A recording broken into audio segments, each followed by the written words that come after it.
I feel it building. I'm waiting on the obligatory sneeze before I start.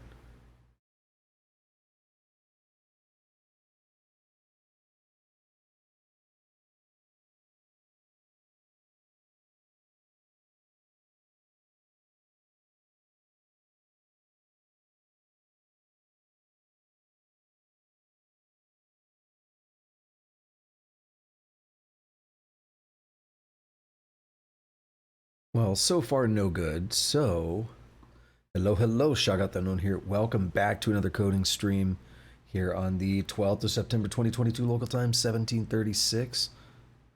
And today we're going to be doing a bit of an ECS here. We're going to talk about that in a few minutes, but I have like a more grandiose idea of what I want to do, and this is just a small piece of it.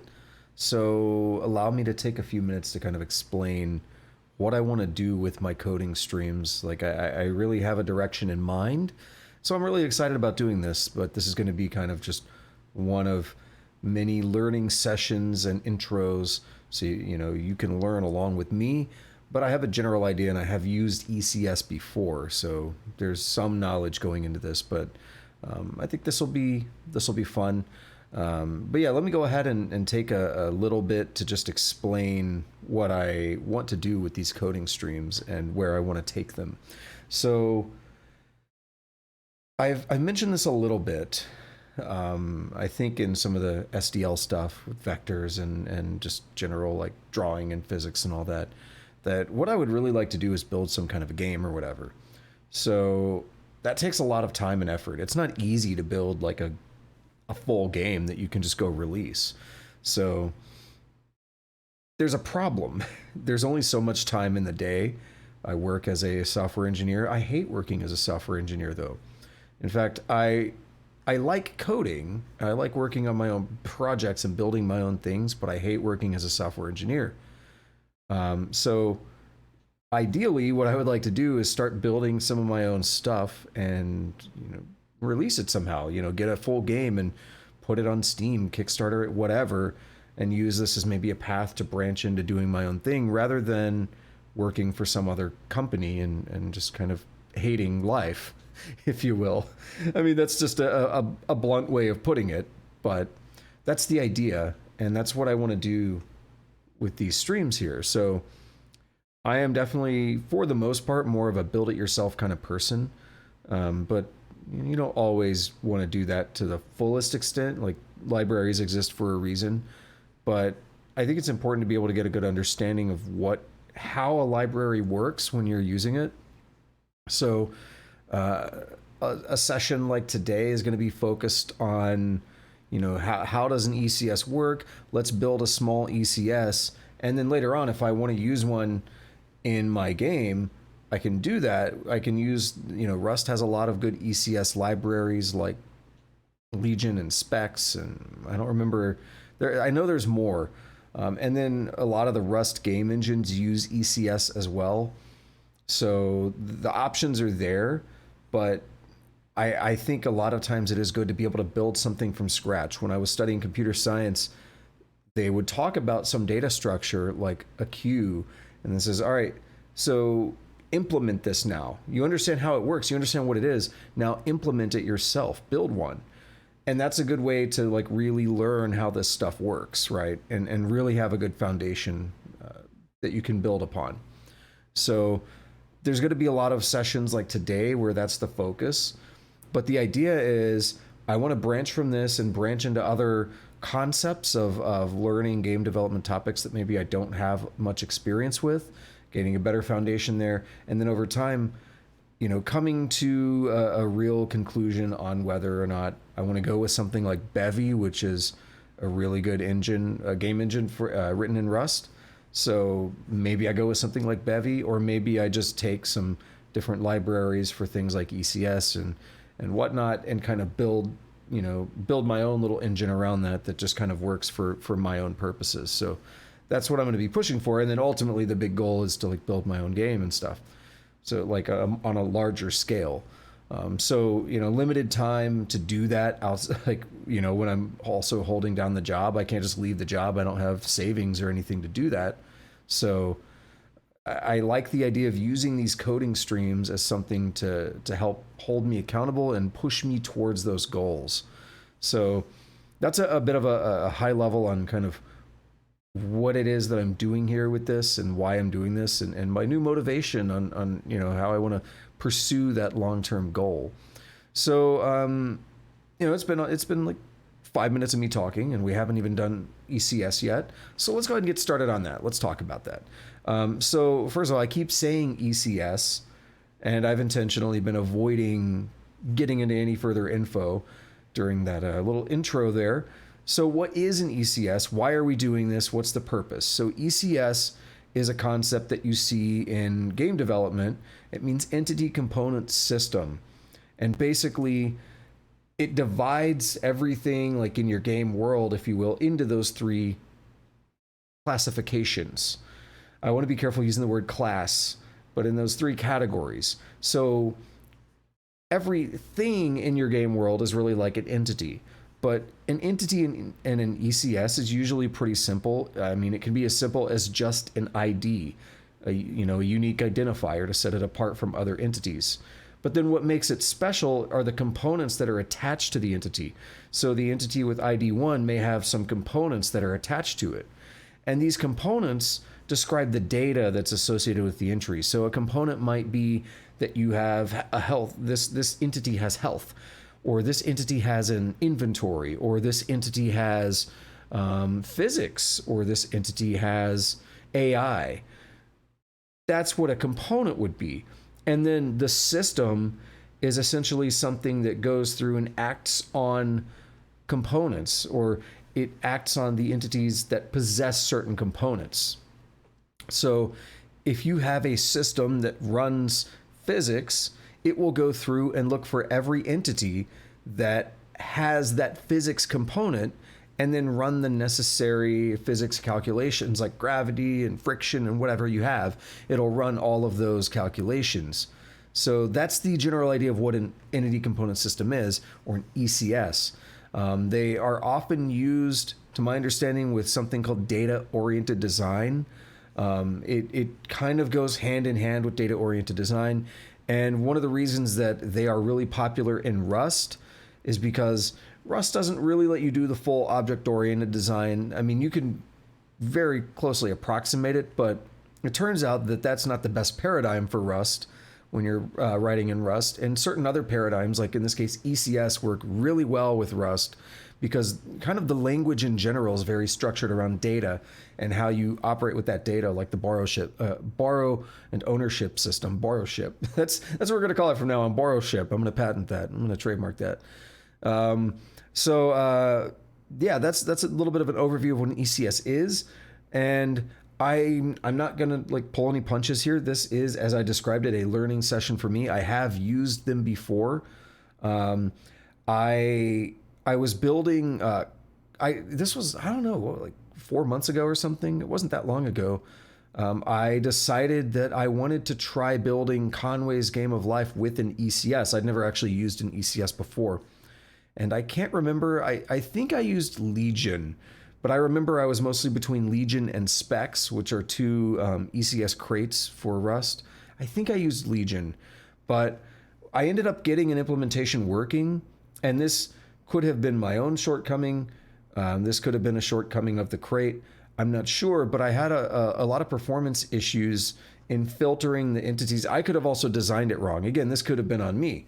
So there's a reason I want to learn more about ECS and kind of build one from the ground up. And it might give better insight and ideas on how to use one more effectively. But I had a lot of performance issues where when I would scale the board up for the Game of Life, I ran into pretty bad frame rates. And then when I spent 15 minutes converting it over to just standard vectors, it was very performant at much larger board sizes than what the my ECS implementation permitted. So that's not to say ECS is bad, of course, because they actually can be used to drive very impressive things as well. And again, that's why I don't know if it was something with the crate, but I had a hard time filtering in an effective way to get what I needed. So that's really my only experience with ECS. So I'm not going to pull any punches and pretend I'm like writing this off the top of my head or anything. I am going to be following a tutorial, and this tutorial describes building a tiny entity component system in Rust. I just found this like last night or the night before. And one of the things that this is not to say anything bad to the author Ian Kettlewell. This is not to, throw any shade their way, but this is self-described as a tiny ECS. And when I was skimming through this last night, I noticed that there were a couple times where they said, hey, there are shortcomings here. It's not perfect. And they even mention other things like specs and Legion. So, and Bevy. You see, I've been on Bevy. So this is not necessarily going to be the perfect ECS. This is going to be a learning experience. And then we can look into using some of these other ECS for an actual game project if I want to do that, or even use Bevy itself. And just for the record, where is Bevy? So Bevy itself is an engine, describes itself as data-driven. So that goes along with what I've kind of been saying. And the first thing they really talk about is that Bevy ECS, a custom entity component system. So it's a big deal for Bevy. Bevy, I think Bevy is probably the biggest player in Rust game engines, with Amethyst being maybe right behind it. That's just from my perspective. But whatever. So let's go ahead and get into this tutorial. Again, I'm not trying to claim ownership of it or anything. It's right here, Ian Kettlewell. Just found it Googling around. I literally Googled like Rust ECS tutorial, and this popped up. It's from last year, about a year and a half ago. So it's not too bad. Let's check it out. So I'll just kind of read along and we'll code along with it and see what happens, okay?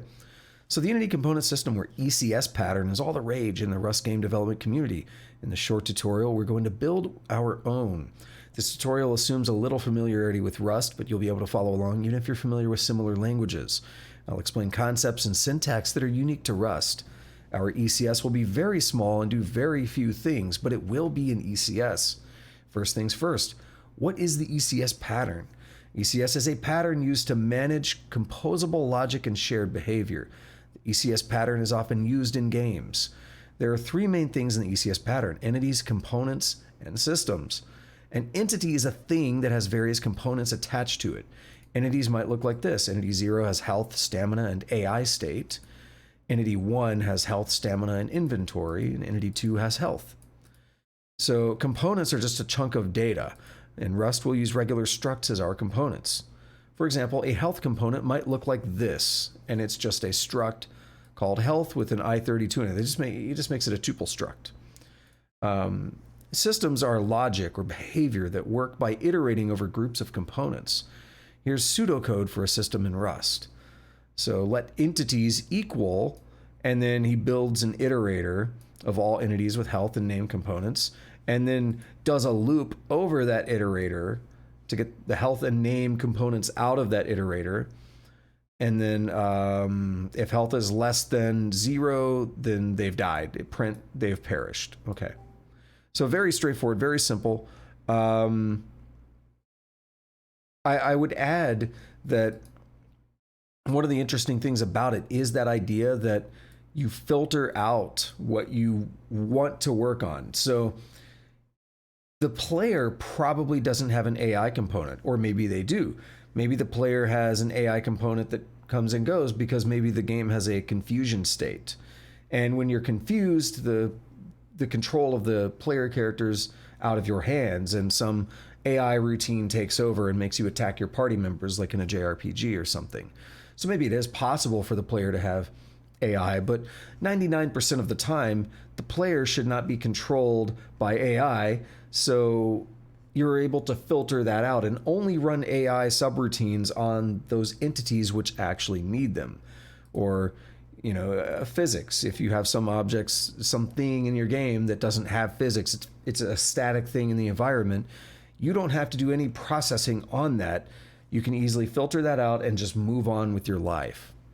So that's you know, kind of the benefit of being able to do that. But what I have questions of, and this is what I ran into with my Game of Life implementation, is was I doing something wrong when I was trying to do the query and filter out entities, or was there a real issue when trying to go over like an entire board worth of entities? Because I don't know, like that's beside the point. But what I'm curious about is what is the performance impact associated with filtering, with building that iterator? That's what concerns me, because if we have 10 million entities, but our iterator only needs to operate on 1,000 of them, well, that's a lot to filter through, right? I mean, that's 9,990,000, like that's a lot, right? So there's a lot of stuff that you have to be able to quickly throw away and discard if your entities that you're actually operating on, the components that that you're operating on, I should say, are very few in number. So that's just a concern I have of potential performance related issues there. And maybe going through this will give a better insight, and maybe looking into some of the other crates in further detail will give better insight as well. Let me get a drink here because I am thirsting.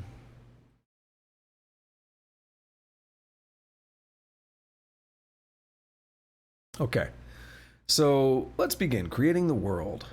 First, let's create the simplest thing we can call an ECS implementation. For now, we'll only support two components, health and name.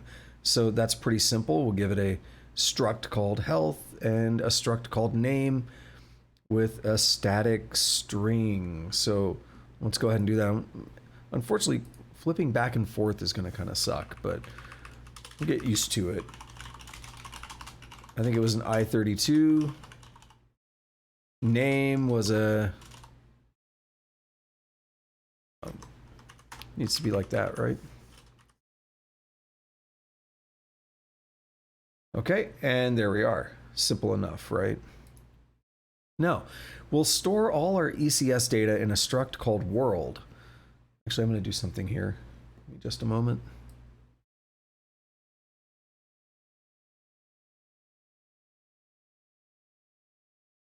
Ooh, that's going to be tricky. I moved it to the other monitor, but now I'm not going to be able to see it. I can't see what I'm actually showing, so I might put the wrong thing on screen. What does it look like if I do this? Terrible. Yeah, we don't want to do that.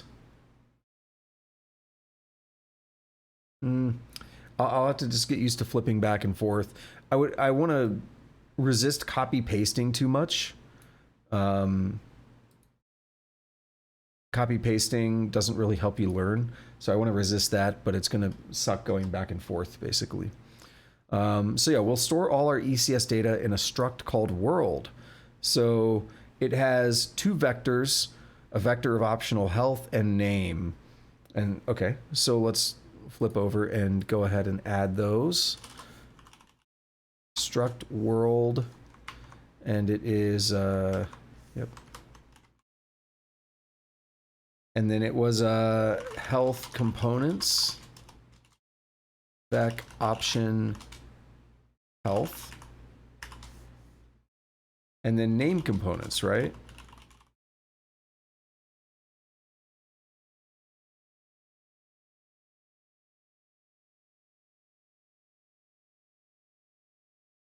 We don't need that there. Okay. And then what do we do with it? Oh, we do an impl block for new, and we just make some new vectors. Okay. So we'll not do an impl block for new, but do an impl block with a new function in it. So impl world, if I can type, impl world, and f in new. And you could say, I think they were using self. You could also say world. You could explicitly type world there. I don't know any particular reason to do one over the other. Never really considered it. So here it will be self, and it already knows what I want to do. So we could say vec new, and here we could say vec new. format that, and we're good to go. Okay, so now we are ready to go. We can make a world. For each new entity, we'll push to both vecs like this. So we're going to make a new entity function, and it's going to take a mutable reference to self, and it's going to take an optional health and name, and we just directly push those into each vec. So that's pretty easy. We can go ahead and add that. I already know, spoiler alert from skimming, we are going to be changing this, but this is kind of the naive starting implementation. What was it called again? New entity. New entity and mute self. And then it was health. Was a option health and name. Option name. And then here we just say self.healthComponents.push health. Self.name components.push name. Sweet, easy enough. So now what we see here is, and this is why I say this is a naive implementation to start us out with, but what we have is a separate vector for each component. So if we add a third component, we're going to have to make another vector, and every new entity would have to push in every single component. So this is why this is actually not a great design. And you know, if we look further on, that's the bulk of this is going to be kind of refactoring, rebuilding into something that's more generic. But this, I like this as a start because it actually shows like the general idea, and then it's a little more complex to make it generic, but we'll go through the effort and kind of see how that works out. So with this design, each vec will always have the same length. Each vec will hold either a none or a component value for each entity. To check if an entity has a component is as simple as indexing into the appropriate vec and checking if the value is none or not. So we have an entity ID basically, which we haven't really programmed in, but as if you iterate through with an enumeration, that would be your entity ID basically. And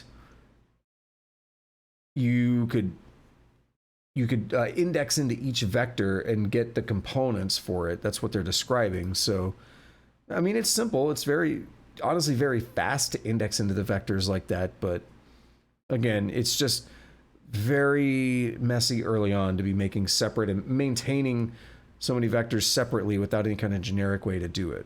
So yeah, again, we'll look into that. Let's see. So we can create our world and a few entities like so.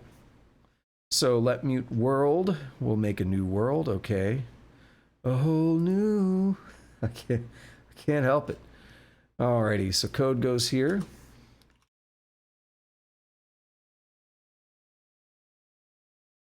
And what are we gonna make first?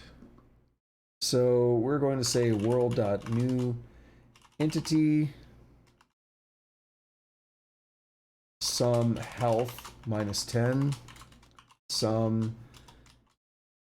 See, this is where it would help to switch the other way around so you could see me typing. Some name Icarus. So basically I'm just filling in what we see here on the screen. So I'm going to put in 100 for Prometheus. And we'll do it one more time, but with no health. For Zeus, he's too cool for that, right?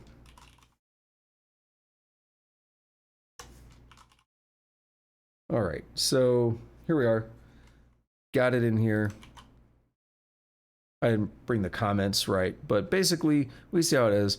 If, you know, negative health means you're dead, then Icarus is already dead. Icarus. Prometheus is doing great, and Zeus just has no health component. So that's actually going to allow us to do a different type of iteration based on who has health components and who doesn't. So I think that's the purpose of building them up that way. Okay, so back to this. Iterating. Now we need a way to run systems across our components. Let's start with a fairly verbose approach. Actually, let me do one more thing, just so we could take a look at this. I'm going to derive debug for everything.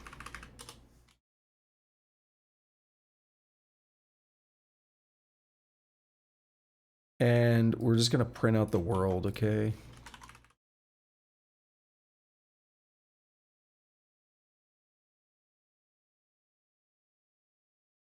Log info. That's good enough. I was going to say, do I want a pretty print? Maybe I do. It's a little much because there's so much spacing now, but there are health components has -10 and then 100 and then none, which is the order that we added them in here. And we should see Icarus, Prometheus, and Zeus in that order for the name components. So it's just as we should expect. I like it. Okay. Let's go ahead and squeeze that down a little bit now. And let's get back over and look into iterating. Now we need a way to run systems across our components. Let's start with a fairly verbose approach that iterates the components of all entities with health and name components. First, we'll create an iterator that iterates the health components, the health components vector, and the name components vector together. The highlighting on vec threw me off. So yeah, we'll create an iterator that does health and name. So that's all we care about right now. And we're going to do that. We're going to zip. Zip is really fun. I like zip. So let's go ahead and make that. So I'm going to try something here. We're looking at the code right now, so that's good. Okay, so let zip equal world dot health components dot iter dot zip world dot name components dot iter. So what is this zip thing? If you've never seen this, it might be a little confusing. So zip is a way to take two iterators and basically zip them or like intertwine them together.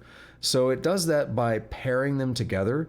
So we actually will get a pair of this health -10 with Icarus because it goes in the order of the iterator and makes those pairs. So what we see if we look at the zip function here, notice this zip here is the variable name, right? This is not the function. So zip is a function you can call on an iterator. And if we actually read what it says here, it zips up two iterators into a single iterator of pairs. So those are actually going to be tuples. It returns a new iterator that will iterate over two other iterators, returning a tuple where the first element comes from the first iterator and the second comes from the second iterator. In other words, it zips two iterators together into a single one. If either returns none, next from the zipped iterator will return none. If the zipped iterator has no more elements to return, then each further attempt to advance it will first try to advance the first iterator at most one time, and if it's still yielded an item, try to advance the second iterator at most one time. To undo the result of zipping up two iterators, see unzip. Okay, so that's that. We have zip, which is just those two iterators that have been combined. So this, again, this concept of you want to filter out and only work on things that match your criteria. In this case, by having just read that, we know that if something says none, then it won't return anything, right? So how did it word that again? If either returns none, next from the zipped iterator will return none. So that's important because we know we will only get results from this basically if both of these return something. And that's actually what we want here. We're trying to get health and name. So then we're going to filter out all the entries that don't have both components. So we're going to do that by saying let with health and name equals, and it's going to be zip.filterMap. We could do filter and map separately, but we use filter map because that's better. I mean, just why do them both separately if you can do them at the same time? And option health, option name. So we build out a closure here. And it goes on the other side of that. Yeah. So we're unpacking the iterator into two different tuples. Or we're unpacking the iterator, excuse me, the tuples from the iterator into two different variables, health and name, which are references to the optional. And then we do sum health.asRef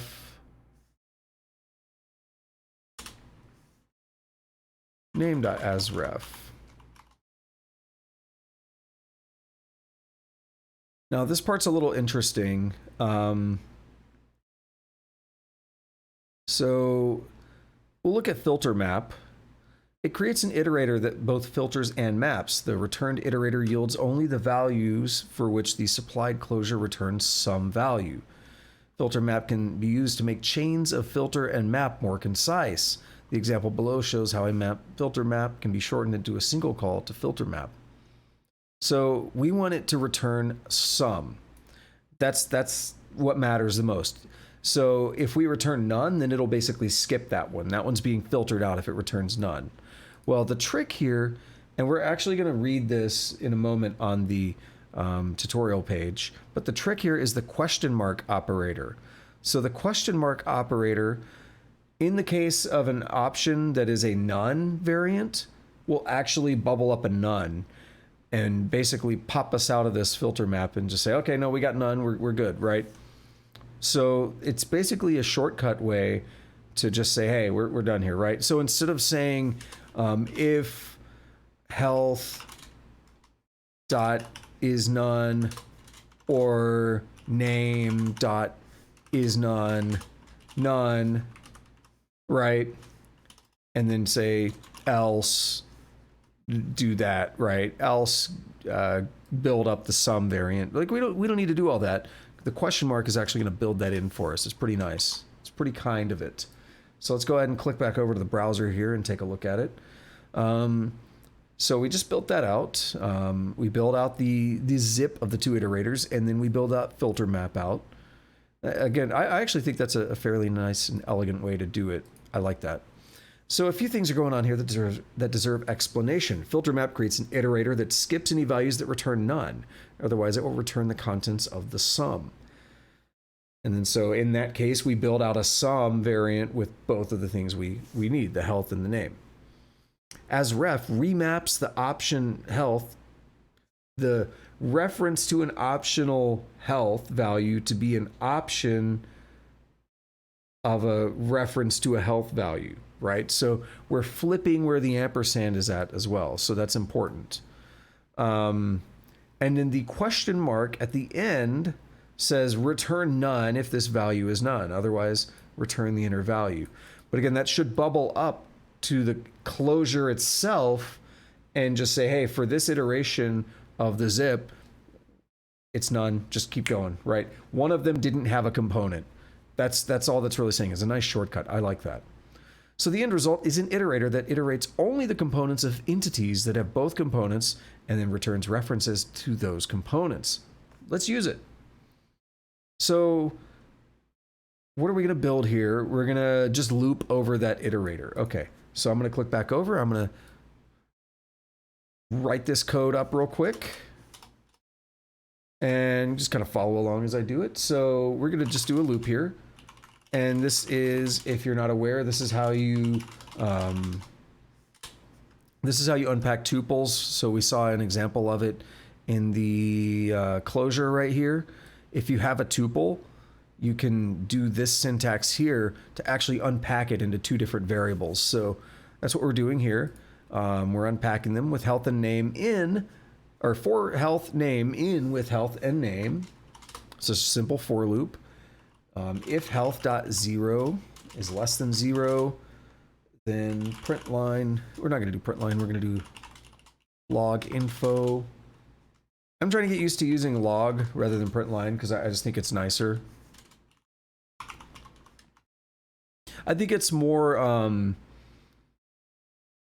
informative, right? So we have this health.0 and name.0. These are defined as tuple structs. So the .0 would be str there. So if I put I32, if I put two I32s here, then the second one would be health.1. That's how tuple structs are defined. So if they have no health, then they've perished. Else, that's going to be tricky. Converting that from print line to log, like in my head. And whoops, sorry, I hit the wrong thing there. What does that say? Favorite philosopher? What's going on, Cheem? Is it Cheem Crease? Ooh, I gotta think about that. It's been a while.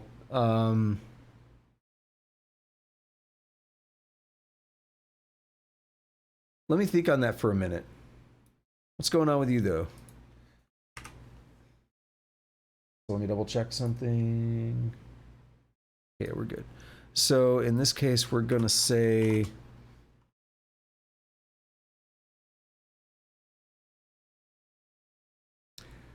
I didn't read a lot of Hegel myself, but I am interested in Hegel.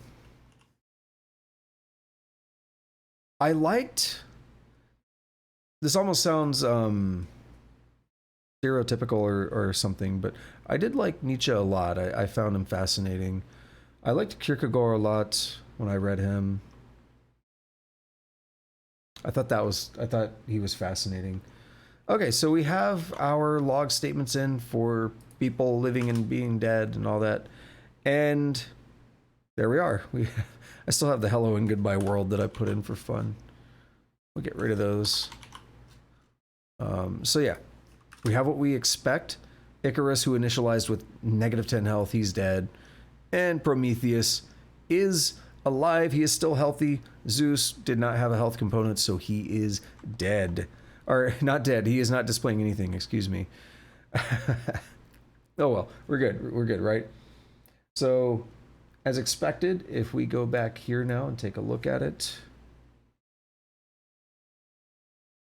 the above code will print out the following, which is what we just saw.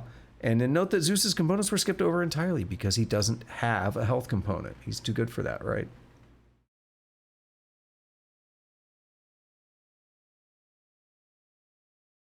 Yeah, I was a big fan of Kierkegaard and Nietzsche. Both of them come to mind. Aristotle was good too. Some of the Aristotle stuff. That was it. Nicomachean Ethics. It's been 10 years since I did my philosophy degree. It's been a minute. All right. So moving on. This is a good point to checkpoint to pause and reflect. I think we've been doing a good job at that. Here we are thinking about the ECS pattern. I hope you could see how this pattern is powerful. By mixing and matching components, we can change the code that runs for each entity. I'm sure you've noticed our ECS implementation is flawed in a number of ways. Again, that's not me throwing shade, that's in the tutorial. That's the point. In this case, it's like, let's build something simple and then make it better. So yeah, exactly what it says here. Let's make it better. First, let's see if we could support more than 2 types of components. Dynamic components. We're going to be changing pretty much everything. So let's put aside our old code and start fresh. We need a new architecture for our world struct that works for however many component types we want, without manually adding them to the world struct like we were before. So this kind of gets to my point from earlier. Since we don't know what types of components we'll be using at compile time, we need to make things more dynamic by using Rust's Dyne feature. Let's change our world to look like this. So I'm going to go ahead and make these changes. Yeah, we're going to start fresh. So I'm going to just go ahead and basically delete almost everything and, you know, re-implement what is written here. So let me double check, make sure you're looking at code. Good. We'll kill that and that. And then we'll just delete all of that. So let's make the new world struct. And this is going to be, we'll use entities count to assign each entity a unique ID. This is going to be a U size, which that's, you know, whatever. That's kind of dependent on your system itself.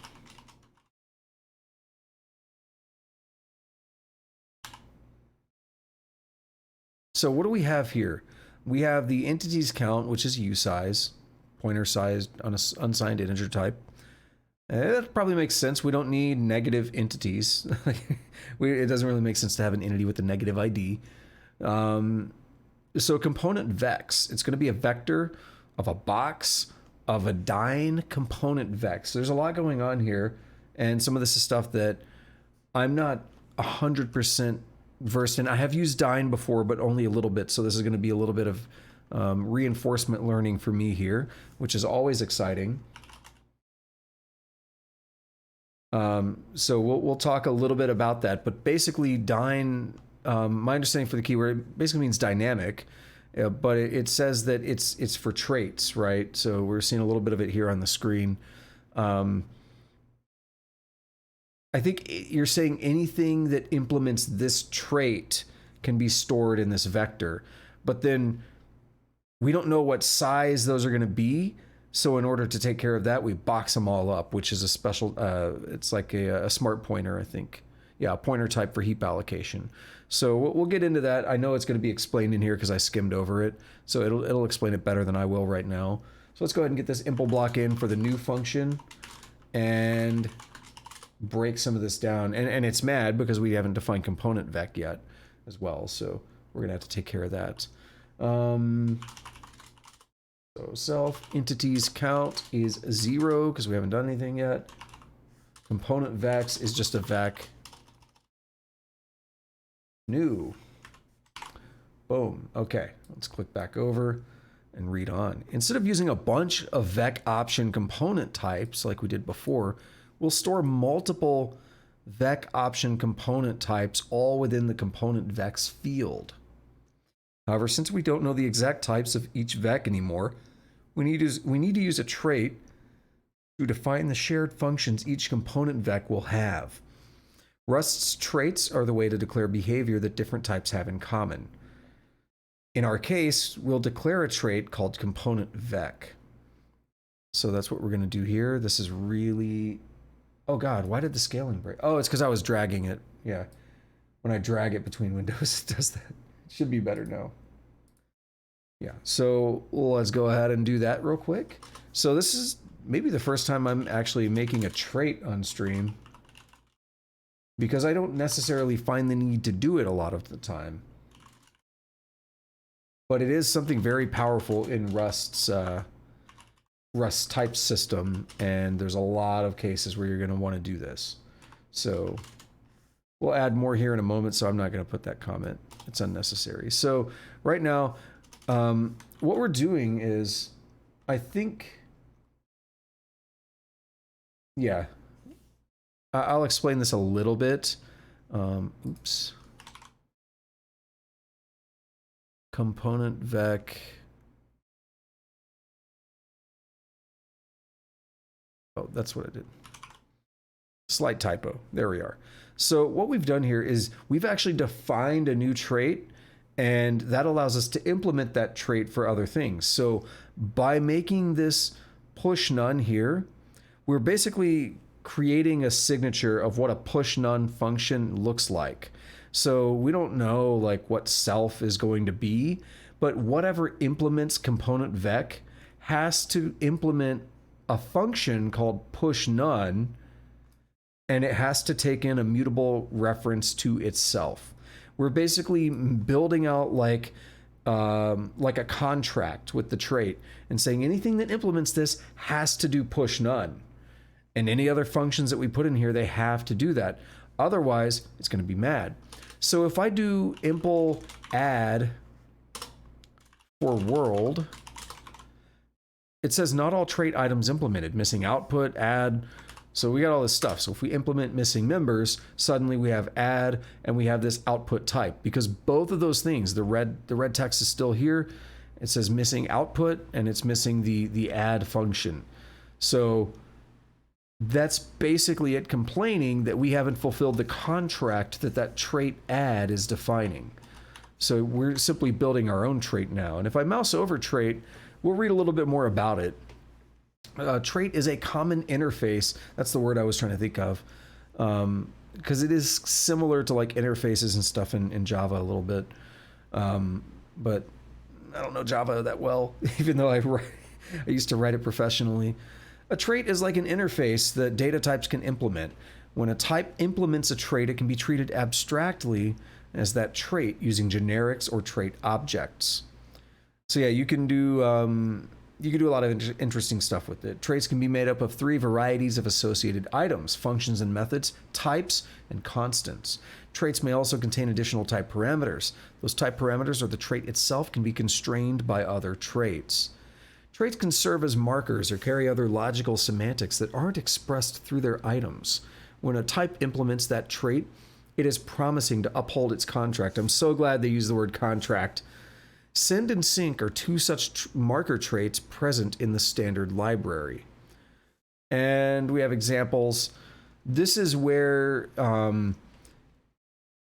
you might do something like the classic, like animals and cats and dogs, and you might have like an animal struct or something, and then you would have like or you might have like a trait that defines what it is to like speak for an animal, but then like a cat and a dog would implement it differently, right? Like a dog would implement, like if you had in your trait your speak, then a dog would say bark and a cat would meow or something.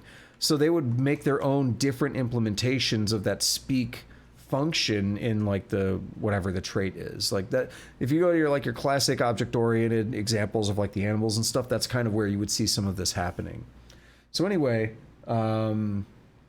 we've set that up, and click back over just a little bit to read, but we just did this right here. So by declaring the push none function in the component vec trait, we're stating that everything that implements component vec needs a function called push none.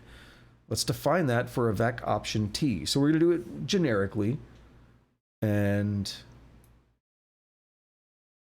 it's going to go right down here and say impl t component vec for vec option t. So we're essentially saying, hey, any vec of an optional of anything works. You know, that's the magic and the usefulness of generics. So push none. Actually, let's not do that.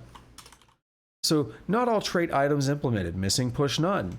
So I can actually have it auto-fill that in, and it's exactly what I was about to type, except it gave me a to-do. So then we just say self.push none. So it's literally a function that pushes none into the vec.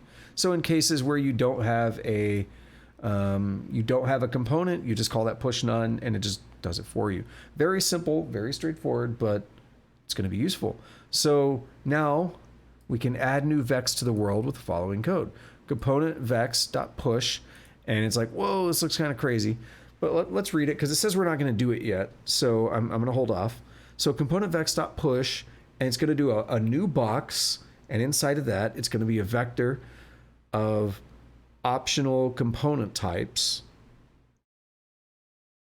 And that's really it. But we're not going to do that quite yet. The box is necessary because vector requires each item to be the same size. And Rust doesn't know the size of each unique vector option component type, so it can't verify that we're following the rules. Conveniently, box is always the same size regardless of what it stores. Something weird just happened. Anyway, box is the same size regardless of what it stores, yet it can store types of any size, so it solves our problem. Box is a smart pointer type. Let's go get more info on it real quick. Rust box.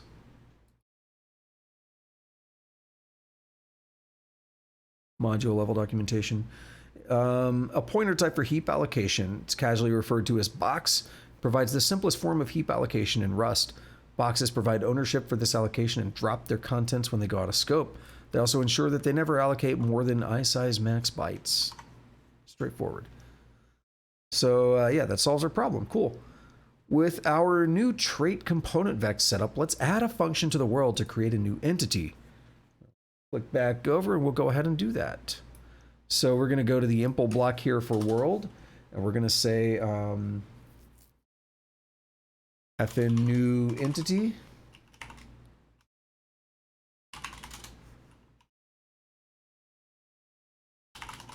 Let entity ID equals self.entities count. That's a, yeah, I like that. because we start at 0, so there's a 0th entity. Okay, that works. For component vec, in self.componentVecs.ittermute, component vec dot push none, self.entities count plus equal 1, and entity ID. So we return the entity ID after we create it. So then what we have here is, whoops, there we are. We call push none on each component channel because our entity will be initialized without any components. And we return entity ID, so we have an index to refer back to later. So that's a way, if you make a new entity, you want to know which entity that is, right? You don't want to have to go like look it back up or something. So that's nice. As you create it, you might want to be able to reference it immediately or something. So that's cool. So I want to take a moment just to make sure I am understanding something. So component vex, it is a vector of each component, right? Or each component type.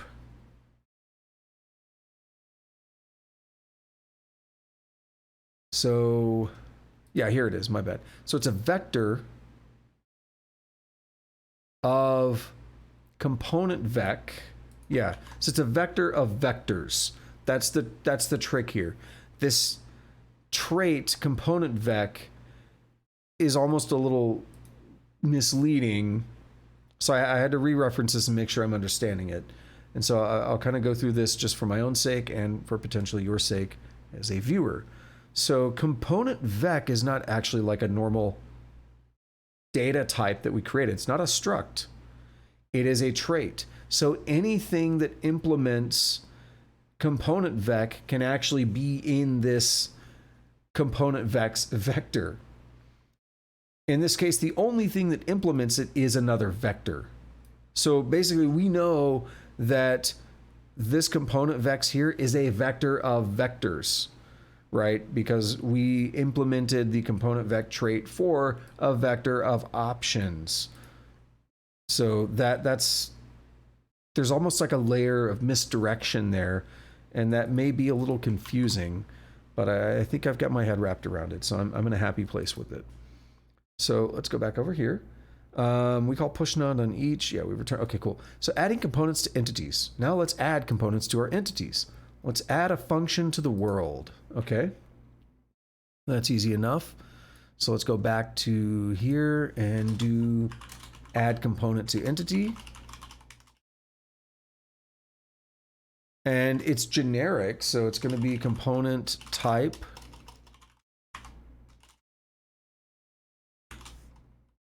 Is that? No, wait. Oh yeah, no, we're good. We're good. We're defining, yeah, we're defining a type. Okay, we're defining some interesting things. We're going to talk about this. I think they're going to break it down. So instead of me explaining it, we'll start by letting them break it down. And if I want to add or clarify something, I will. So it's going to take a mutable reference to the world, to itself. Entity usize. So this is the ID of the entity. And then component type.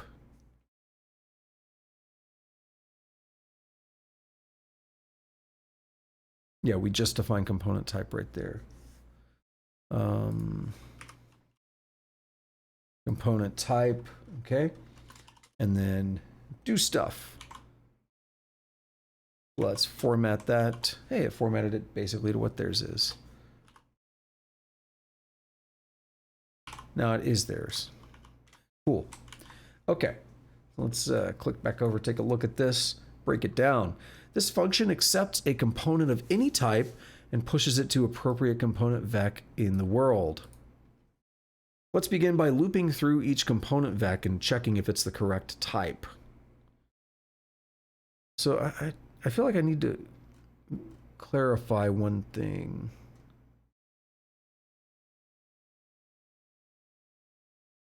I don't think I've seen how the component type is really being defined yet. So I think we're going to get to that. It's a generic, right? It's a generic. Component type could be a float. We're naming it, right? That's a name, not a type. Well, rather, that's a name for a generic type. Yeah, I think that's what it is. It's a name for a generic type.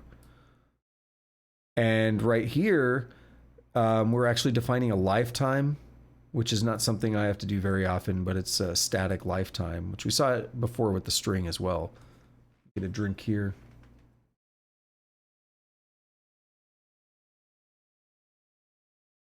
Okay. Yeah, so just to be clear, we could just as easily go back into the code and instead of component type, we could say T, and it's valid because that's generic. Okay. Yeah, that threw me off for a second. It's always good to stop and break it down and clarify. Rather than just copy paste and go forward and then have questions and not understand what you're writing. That's not how you learn. That's not how you become a better programmer. That's not how you become a better developer, engineer, whatever you want to call yourself. So anyway, there's the function. It accepts a component of any type and pushes it to appropriate component vec in the world. Let's begin by looping through each component vec and checking if it's the correct type. To do that, we'll need a way to convert a Dyn component vec into the vec option component type we need, or fail if it can't be converted. To accomplish this, we'll use Rust's any trait.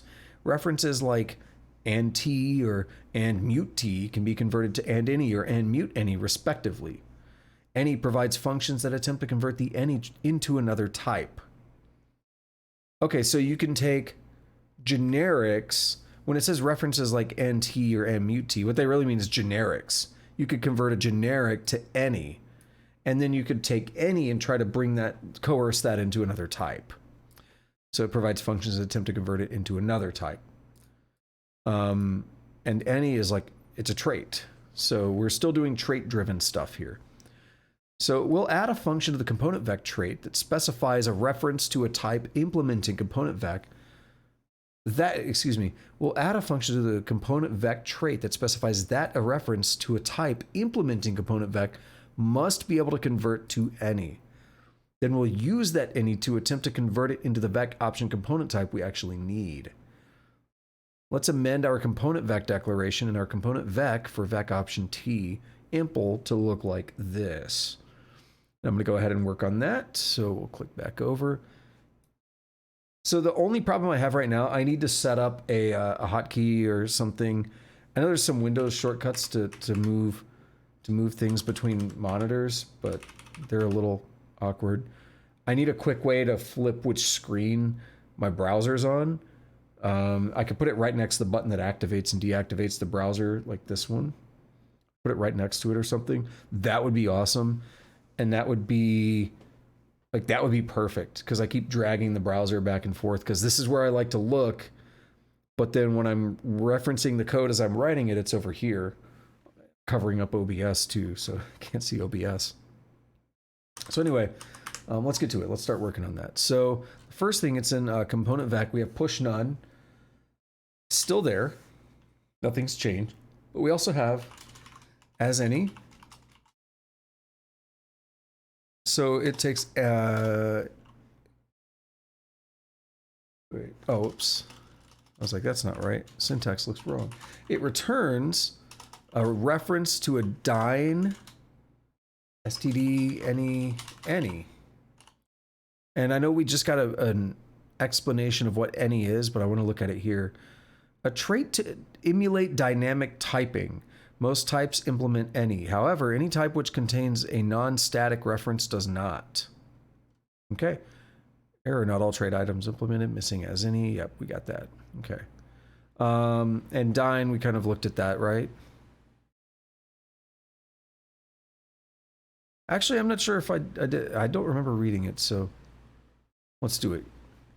Dyn is a prefix of a trait object's type. The Dyn keyword is used to highlight that calls to methods on the associated trait are dynamically dispatched.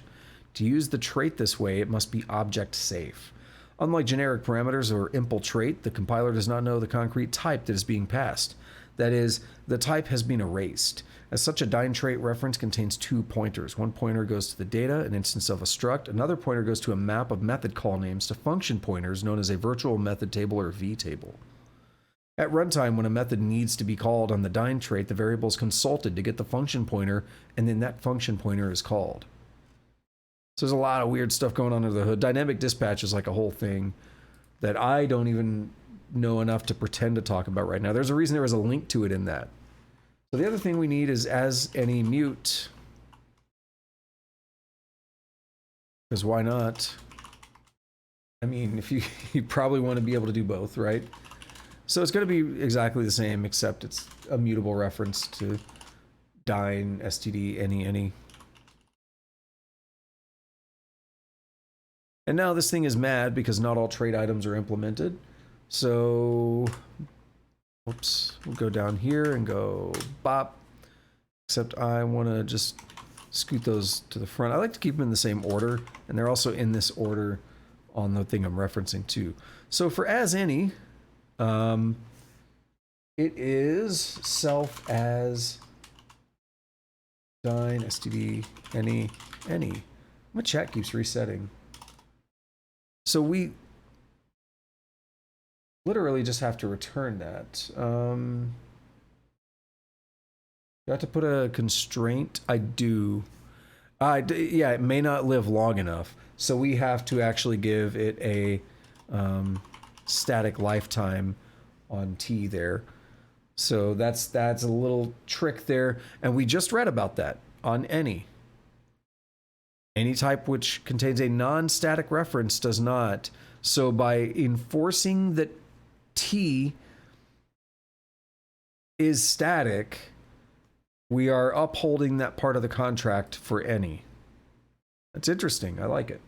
So let me guess, without even looking, self as, well, it's just and mute. It's the same thing. Right? Yeah. Nothing really changes. So we fulfilled the contract once more. Not really much to it. Okay. Nothing else changes there. So let's click back over, take a look at it. Note that we define both as any and as any mute. This lets us choose if we want to convert to mute or a mutable reference any or a reference to any, which will come in handy later. Yeah. So generally in Rust, I think it's a good practice to always do mutable and immutable references. Like if you're trying to build something generic out like this, you want to kind of account for both, right? I mean, even in something as simple as adding, because you have the 2 different methods of adding. You have thing plus thing or thing plus equal thing. So one of those is essentially immutable adds, and the other one is a mutable add that actually makes a change to one of the pieces of data. So a lot of times that's good, right? Because if you're iterating through things or whatever, and you don't need to change anything, it's nice to be able to do just references and know you're not going to change anything. And that really relaxes a lot of the issues with like ownership and borrowing and all that. Whereas when you actually do need to change things, it gets a little bit more complex because you can't have a bunch of mutable references to the same thing floating around. So it's good to like be able to have that flexibility when you need it. So finally, we're ready to actually add a component to an entity. So let's do that. And I think, yeah, I started some code. I was like, where did it go? Okay, so let's add that component to entity. Let me double check that OBS is good. Okay, yes it is. Sweet. So instead of do stuff, we're actually going to do stuff. Go figure. All right, for component vec, in component self.component vecs dot iter mute, which that has to be because we're mutating. If let sum, now that's a construct that honestly confuses me more than it should.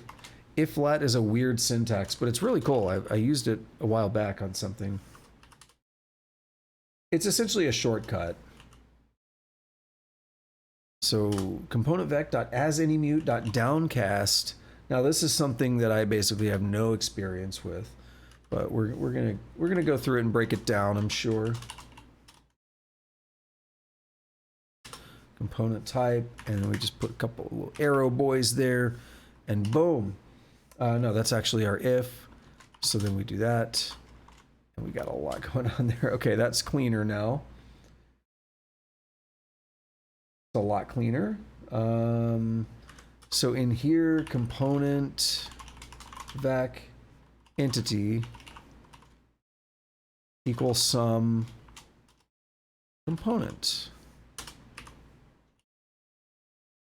So this is kind of some funky black magic stuff. And it says continued below. I'm only putting that just so I can have it for reference and easily kind of follow along.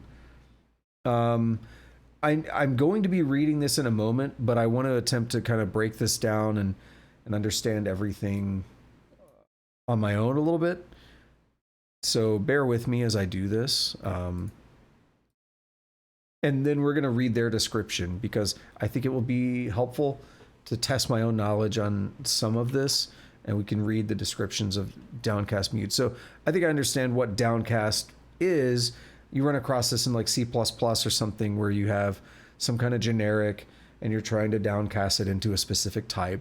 Should be the same thing we're doing here, but it's not something I really have experience with in Rust per se.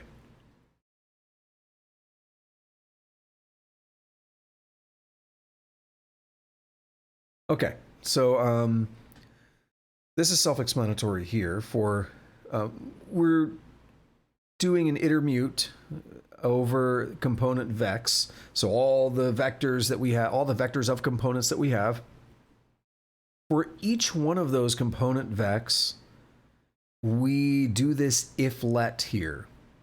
Now, if let is a weird little construct that allows us to kind of shorthand some things, and I don't think we can get, I don't think we'll see an example here. Oh, it actually does say here, other places the let keyword is used include along with if in the form of if let expressions. I think I was actually going to say, I just see it though, while let. I've also looked into that and used it before. They're useful if the pattern being matched isn't exhaustive, such as with enumerations. So that's the key right here.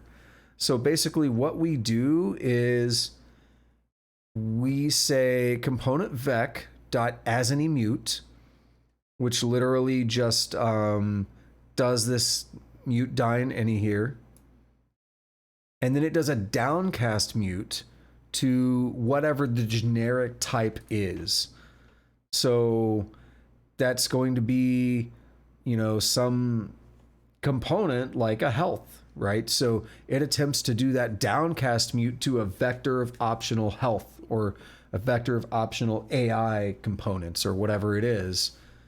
And I'm guessing that fails and we don't make it into the if block. If that succeeds, this sum here, if let sum, gives us the component vec that actually matches the component type we just tried to downcast into.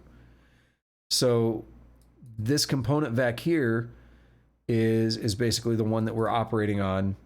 Or I mean, I guess it's still the one we're looping through as well. So yeah, it's not giving us a new reference to it, I don't think. It might, it's weird. It might be. That's something I need to read a little bit more on. The if let's a little awkward to me. I need to use it more though, because it is cool. So, but yeah, so the key there is also if let is non-exhaustive. All we care about, right, I guess, is this case here. We don't need to do like a full match statement or something. So anyway, let's look a little bit into downcast mute here. Oh, it's really short. Return some mutable reference to the inner value if it is of type T, or none if it isn't. Yeah, so very simple. Try to downcast to some type. Like I could put F32, and like it's mad now because component's not an F32, but I could put 12.0 and it would be like, oh, cool, yeah, we did that. Like, we're happy. So it just tries to downcast into whatever this type is, in this case, a vec option component type.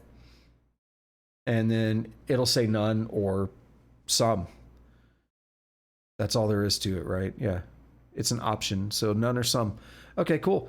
And so then we're able to use that for the if let here, and that gets us in, and we can actually add the component. So cool, straightforward enough, I guess. Now let's actually take a look at how they describe it. So we just did that. First, we iterate through all component vecs to find a matching one. We use our new asAnyMute function to convert the, I never know what to say, and or mutable reference to dyn component vec and a mutable reference to dyn any, or into a mutable reference to dyn any, and then use a mutable reference to dyn any's downcast mute function to attempt to convert to a vector of optional component types of the component type we're adding.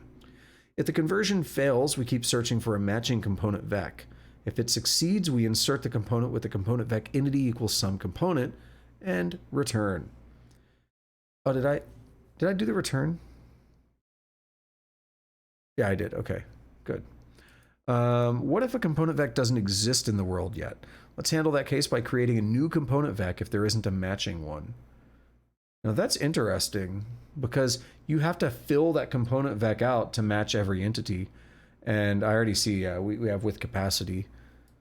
So there we are. I thought with capacity didn't have some guarantees though. I thought it wasn't guaranteed to be that exact size, but at least, oh, that would actually be fine. Yeah, that would be fine, wouldn't it? Okay, so let me double check. We looking at the code here? Yes, we are. Good. Okay, so we're gonna add that here for the component vec. So no matching storage, component storage exists yet. So we have to make one.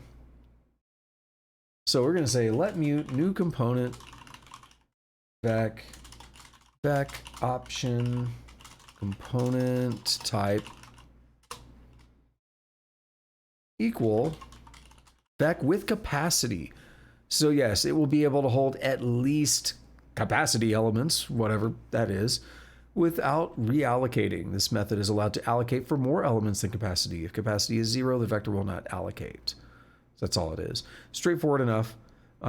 It's important to note that although the return vector has the minimum capacity specified, the vector will have 0. Wait. It's important to note that although the returned vector has the minimum capacity specified, oh, right, the vector will have a 0 length. What that means is, yeah, there's for difference between length and capacity. So the length of a vector is how many things are in the vector, but the capacity is how many things the vector could potentially hold. Now, it's important to note that a vector can resize, and it does resize as needed. So if I say vector with capacity 10 and then I add 11 things to it, when I add that, well, let's assume it made exactly capacity of 10. Then when I add that 11th, it would have to resize. And there is some overhead associated with resizing a vector. So if you know that you're going to need some size for your vector, you should actually be allocating it with that in mind. So that's why it's being done here, because otherwise, when you push to it, it may resize. But let's say you've got to push a bunch of stuff to it, then it may have to keep resizing a bunch, and that's actually going to be really slow because you're reallocating a bunch of memory over and over under the hood. So yeah, that's all there is. Not bad. So self.entities count, simple enough, and all existing entities don't have this component, so we give them none. That actually works. I was thinking about that. That was going to be the interesting part, was like, what about all the old stuff? We're going to have to add those. So for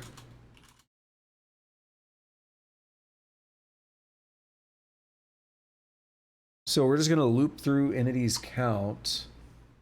Oh, we're just going to push into it. Okay, yeah. Instead of indexing, we're going to say new component vec.push none. That's easy enough. So in Rust, if you see this underscore, does it explain what it is? No. Underscore is the way to get it to just say, hey, we don't care about this thing, right? If I put I, it'll complain that I is unused. So this says, hey, ignore that. The underscore says, hey, ignore that. We're not using it, right? So boom. Okay, and then give this entity the component. New component vec entity equals some component. Self.component vex dot push, and then we have to box it up. Which again, the reason we have to box it up is because we're using the generics there, and it's like, I don't know how big this thing's going to be because you just gave me a trait. Anything can implement that trait, so I don't know how big it's going to be, so we got to box it up. And the box is always going to be the same size because it's just a pointer. So there we have it. I need another drink. Dude, I'm really thirsty today. I've been all day. Alrighty. So let's get back to the tutorial. We're actually coming down towards the end of it, I think. We'll just highlight a big chunk here and I'll scroll down. There's a good chunk left. We're gonna have fun. It's all good though. I might have to get some more water at the rate I'm thirsty today. Voila! We can now add components of any type to entities using generic code. Witness our new power. Let's take a look at that new power. So we need to make a world, which I deleted the old one. So let world equal world new. It needs to be mute. Let mute world equal world new. World.add component to entity. And well, they have this entity 0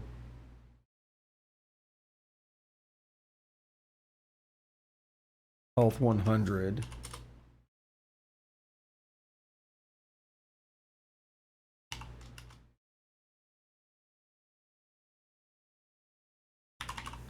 Name somebody. Now it's going to be mad because we don't actually have these things in the code. Did they define that somewhere? Did I miss it? They create an entity?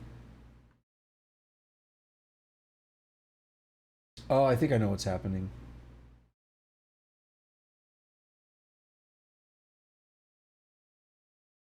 Should it just be this? I think so.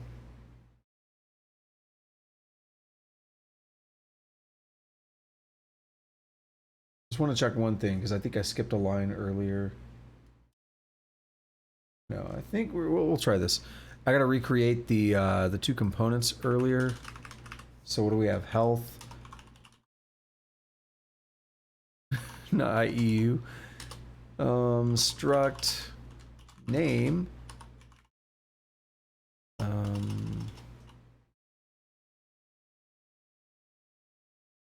Was that it?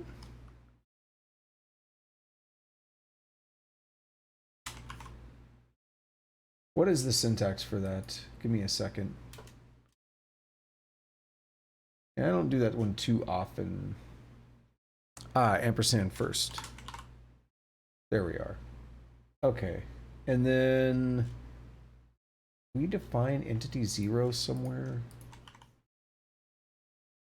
No, I think that should just be the number because we haven't created any variable anywhere by that name. Entity 0 only shows up twice in the document, so I think that should work. My concern is, let's take a look at add component to entity.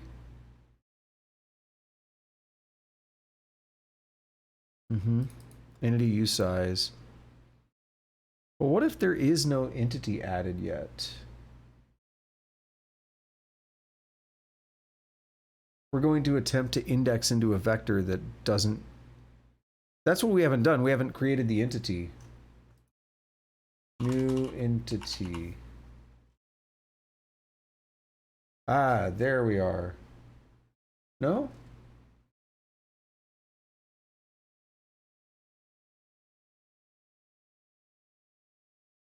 You can add new vex. Yeah, I just see the new entity code, but it's never being called. Because we're going to try to index in and it's going to fail. So I was concerned about that. So this is correct. However, the code is missing this line. I can't find anywhere that the new entity is being called. So I'm just going to add it myself. Let entity 0 equal world dot new entity. Now that'll actually create the new entity and then allow us to add those two components. So there we go. Sorry for the little distraction there, but I'll show you what I was looking at here. So we have this entity 0, and if we look for it, it only shows up twice in the document. And then if we look for a new entity, it shows up a few times, but it's never being called. The only times we actually see it being used are in the function definitions. So it seems like it is missing a little bit of the code there. I mean, it wasn't that hard to figure out, but it's just something that stood out as I was going. So we can do that. We can add components. We didn't have to do anything, right? We just say, hey, add a component to an entity, and it just does it. That's the magic of Dyn and the traits and all that. It's generic, right? It's fun. It's nice. So we're not manually like maintaining and adding all those vectors like before. Imagine if I had a vector for every single type, for AI, for physics, for health, for name, for inventory, and I had to manually deal with vectors and say like, oh, they're doing AI, get the AI vector. We're still doing that, but it's going to be done generically. So we're not going to have to, think about how we get it. It's just going to get it for us. We're not getting it yet. We're going to have to figure out how to get it. And that's what this section here is. Look at that segue. Iterating again. Now let's figure out how to iterate over the dynamic data in our world. Let's add a function to world that finds and borrows the component vec that matches a type. Let's do it. So let's go to the world, which is this here. And we're going to say fn borrow component vec component type, and it is static. I'm going to go ahead and guess that by specifying static, this is partially because we're going to be using downcasting again, and I do see that when I'm looking right now. But I wouldn't think we would need to do that otherwise. But because we're trying to figure out, like, does this match a certain type, we're going to have to downcast.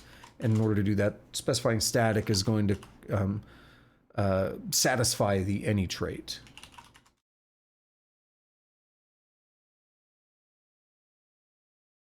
Component type, and then we'll close that. I think that's it. It actually has a little side scroll there. Yeah, okay. Mismatched types. Yeah, we're good. It's fine. Don't get too mad yet, linter. Don't get too mad yet, Rust Analyzer. Okay, so for component vec in self.componentvex.iter, we're not doing a mutable one right now. If let sum, this is the same thing, isn't it? So component vec.asAny.downcast ref, and then we got to do this turbofish thing here. This is what this is called.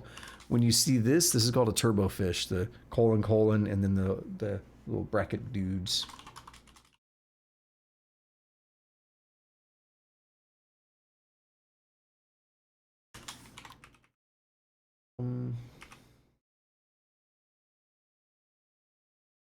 Yeah, I know you're mad. Turn some component vec. Otherwise, none.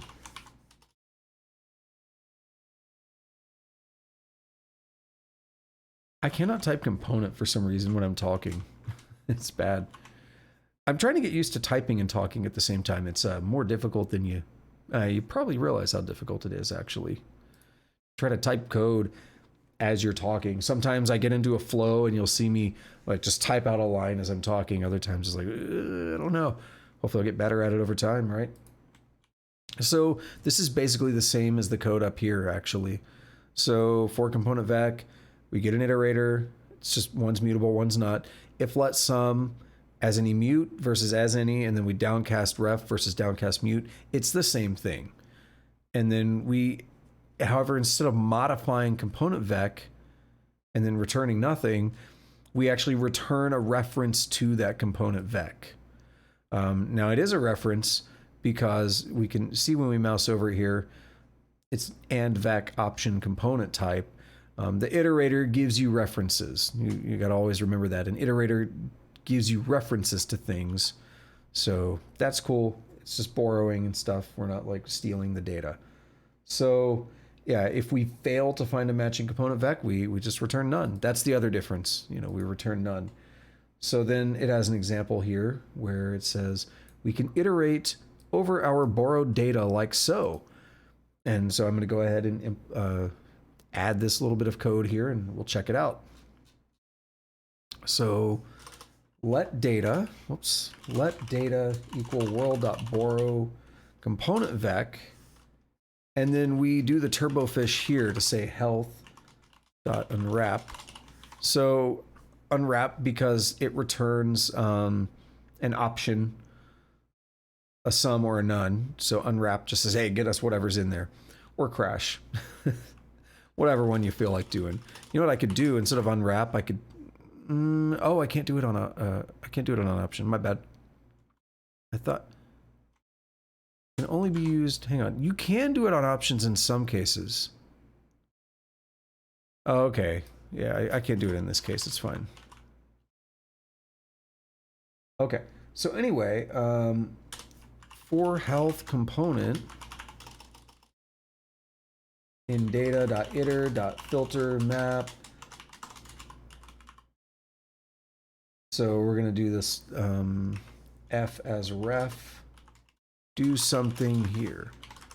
So for health health component in, and then so basically let's break this down. So let data, we're going to borrow component vec, and we want to specify health is what we're interested in. Health is a component we care about. So this gets us a reference to that vector. And then here we iterate over that vector, and we do this as ref thing here. So let's see, it converts an option string into an option usize, preserving the original map method. So filter map, as we saw earlier, it's some. Yeah, if it returns some, then that one's like accepted. If it doesn't, if it returns a none, then we throw it away basically. So as ref, I guess will also just give us the none. Converts an option string into an option usize. That's no, okay, that's what's throwing me off. I was reading that example. Bad. This is what we read earlier. It changes what you're referencing.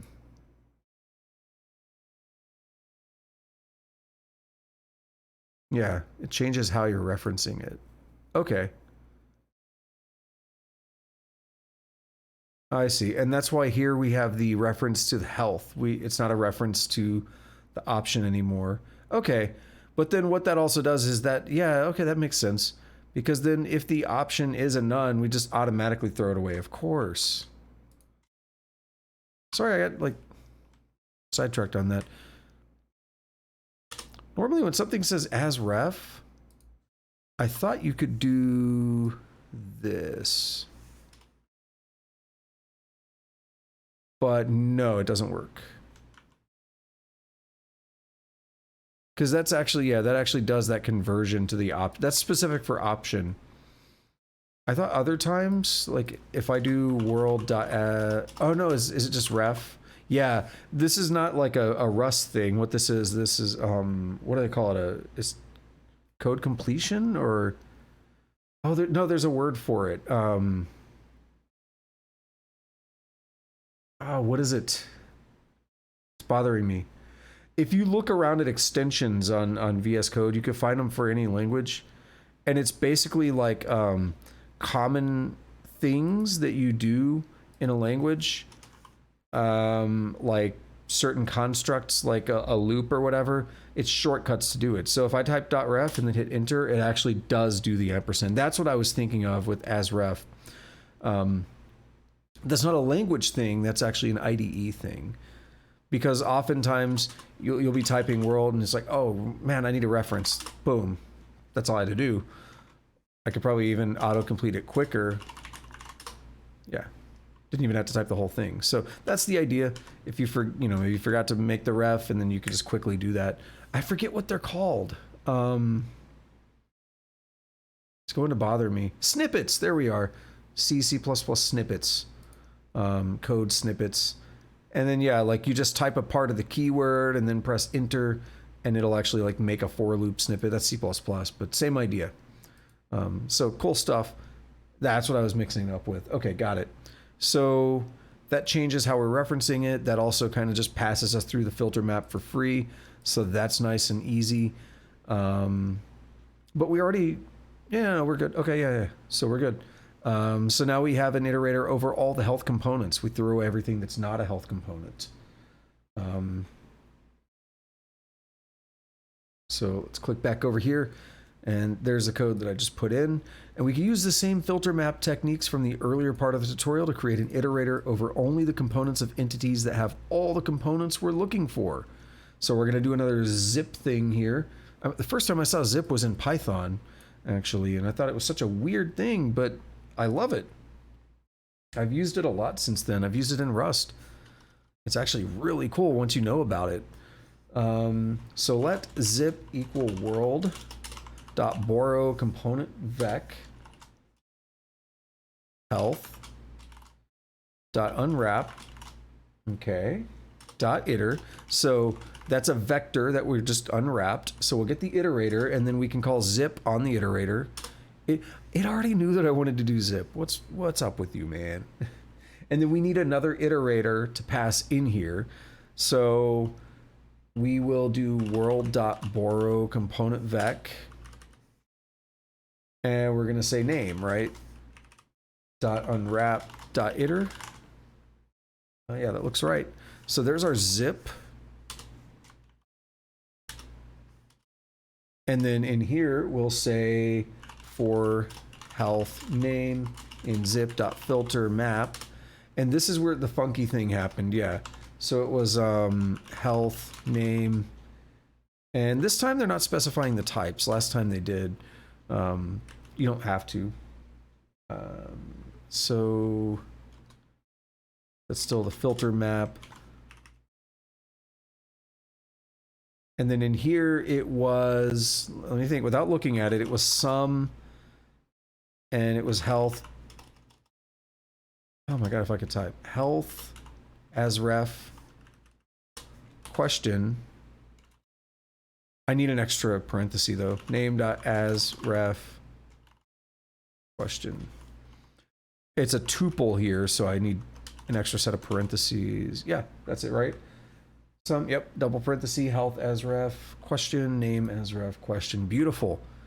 So that was me trying to enforce this. Oh God, why did it format it that way? That's ugly. I'll deal with it for now, but that's ugly. Actually, I don't really want to though. You know what it did? It was so short that it decided we didn't need this bracket.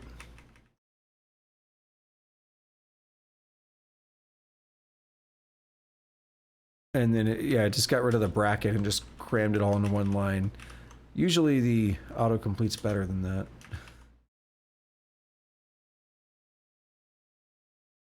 So I'm not necessarily doing this to completely match theirs. I just want to talk about it a little bit, and it's so hard to read. So yeah, again, this is a tuple we're building out, so we have to surround both of these in the parentheses. That's where the extra set comes from. And the same thing as before. In this case, the question mark will just basically bubble up with the none in a case where we have a none on either of them. And in the case where we have both that have a sum, then we just bubble it all up. And doing the as ref is what gets us the actual references to the health in the name. So that's cool. Cool little trick again being used. And then if health less than 0 log info so and so has perished name. Why are you mad? Expected reference found integer. Name doesn't... What? Oh. We're missing something there. They may have done a trick that they skipped over. Double check real quick.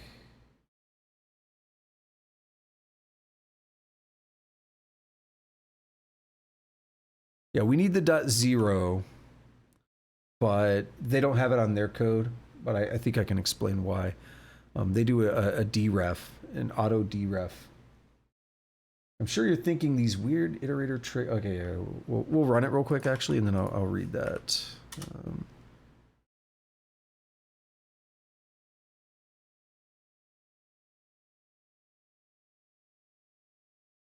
Oh, right. Well, we don't have anyone added. So we'll do this here. We'll add another entity. Let entity1 equal world.new entity. And then we'll copy this and we'll give someone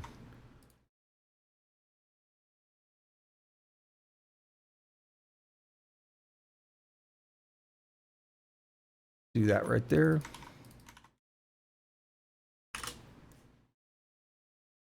Icarus has perished. Cool. So we have the behavior we expect. I could do the other thing that we had before and say they're still healthy, but I think we understand that. We don't need to spend extra time on that. Boom. Let me look into something real quick. Rust auto deref, tuple struct, single element tuple struct.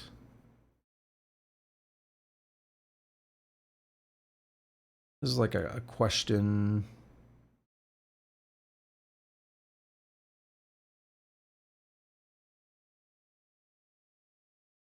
This doesn't really, yeah, it doesn't really help us right now. Is it auto deref or just deref? Deref tuple struct. Access tuple struct with one element more ergonomically. You can implement deref and deref mute traits. That's all it is. You can also implement index and index mute that forwards to the... Okay, yeah. So that's all we have to do. We have to impl deref. I will take a brief moment to do that. I don't think I've ever done that, but I think it's really balls easy to do. So let's do it. Let's do it real quick to make our life easier. Impl deref for health. And what are you mad about? Type target equal, would it be self? Let's do health. Whoops. Okay, and then, no, it's not. It's an I32. This is why you specify those types. And then it's self.0. It expects a reference to an I32, but it found an I32. Okay, let me actually check one thing too and say, okay, you can't derive deref. I just wanted to make sure if I was wasting time. So it expects a reference, which I can easily just put that there. And then we'll copy this and do the same for name.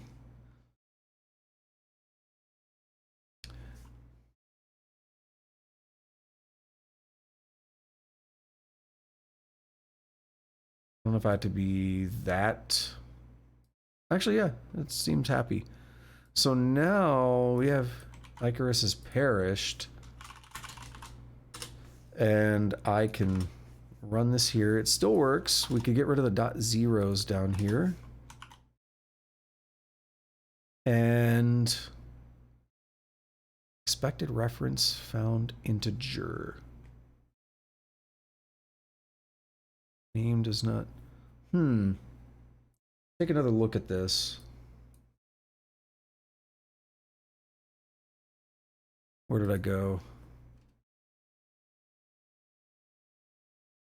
Clarify.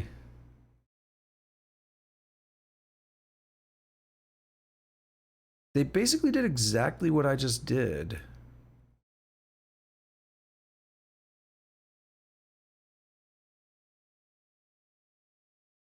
You can implement deref.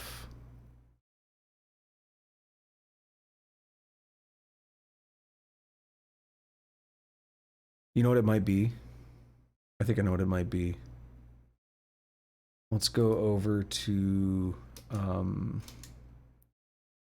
it's not health, it's ampersand health and ampersand name.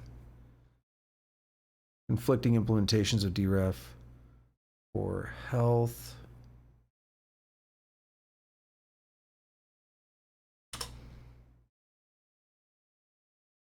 Impl deref for T. I need an example here of it being used.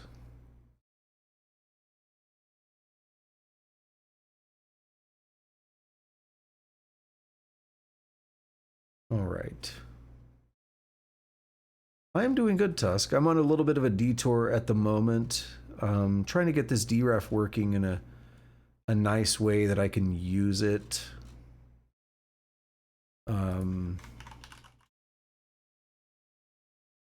Tuple struct deref Rust. I'd like to see an example of it being used. This might be one. Reddit. Doggo. Doge. Self.0. Is there a way to access it? Is there another way to directly access it? You may use deref. It allows implicit casting for your struct when calling methods. Here's an example. All right, cool. We have one in Rust Playground. Rust Playground is fun. So they implement. Cool. They basically did what I did. They implement it for S, and they have a string in there. And yes. What inner? Oh, see, this is not how I want to use it. I think I might be misunderstanding how you want to use. Oh wait, implicit deref. You can call them methods. So you can call methods, but I don't think I can just use it the way that I was hoping. Okay, so we'll go back to the ECS stuff, and I'll get away from that detour.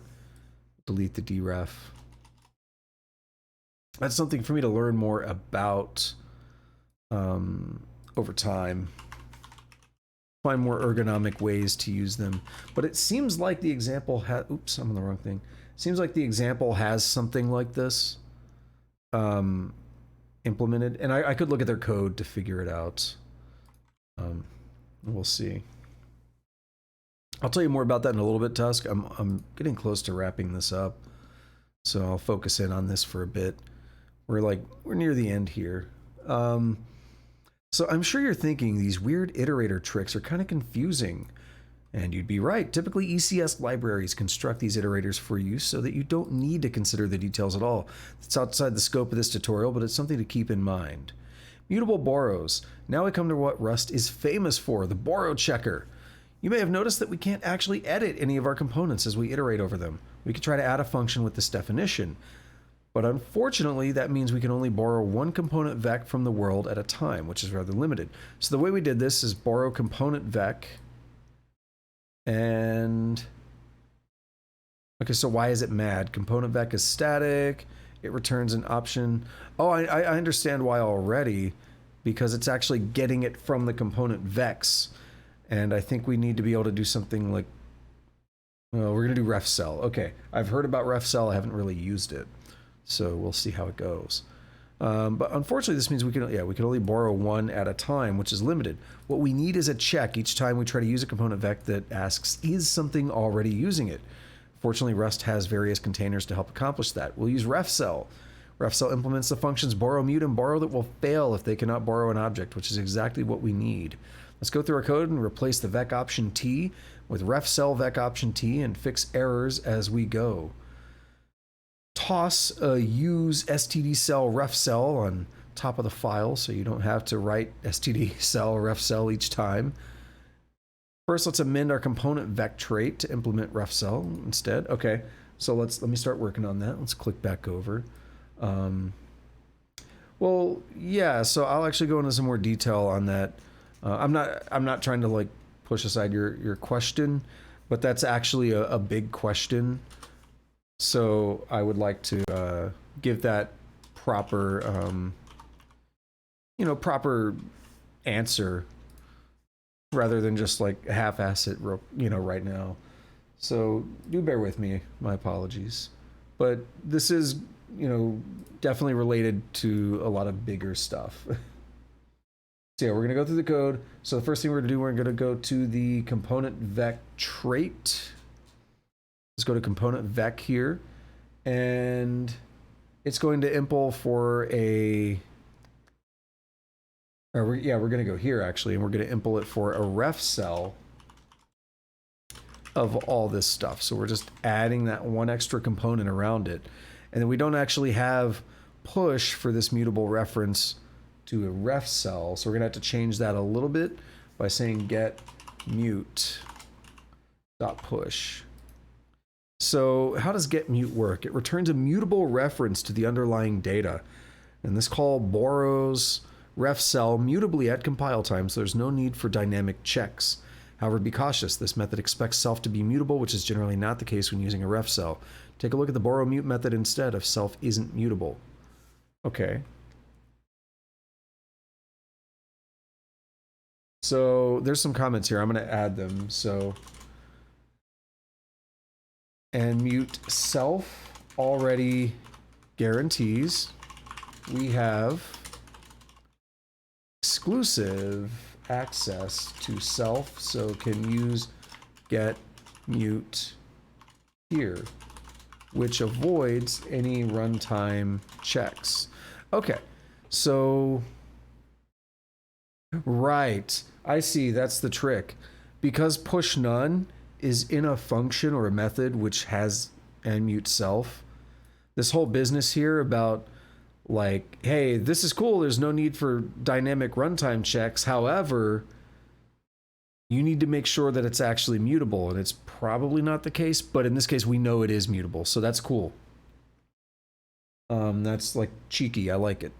I don't think we have to change anything else, so everything else looks happy right now. So I'm not gonna, I'll click back over just for a moment. So now let's look for anywhere else we use downcast and change it to ref cell. Our add component to entity function needs to be amended in a few places. The change lines are commented. So let's see, where is that at? Well, I mean, we already see some things are mad too. Add component to entity. It says everywhere we downcast. Yeah, because it's not, we're not downcasting into vec, we're downcasting into ref cell, and then we need to open and close another one of these, right?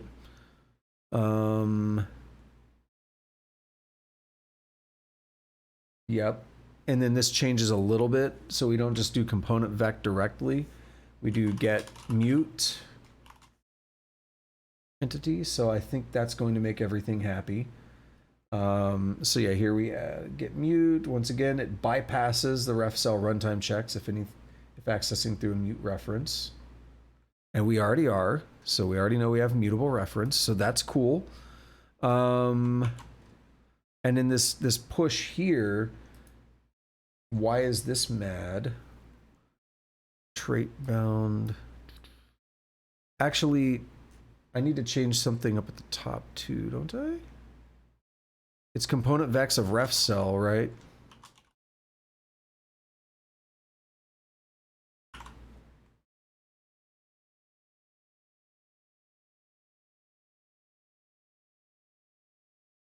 Let me double check.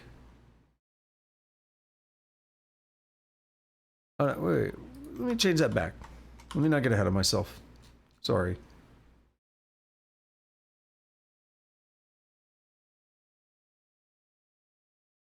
So where was I at? Where's that loop? There it is. New component vec, and then yeah, okay, we do need to make the ref cell here. That's where I was screwing up. Okay. So in the box is where we make the ref cell. There we are. Cool. So that one's happy. And then finally we'll change borrow component vec, which is almost going to be the same thing as well. The return type has to be a ref mute. So let's see, it's an option ref mute.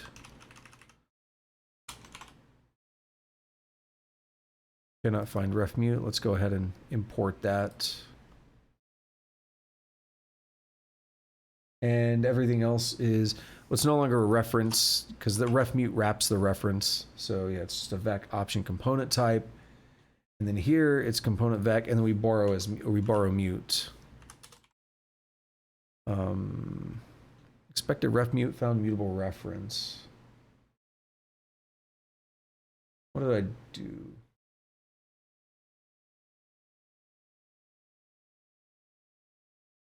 Take a close look at that because that's a messy type there. Option ref mute vec option component type. So everything there looks fine. Oh, I didn't do that. I didn't fix the downcast. That's why. So it's a ref cell.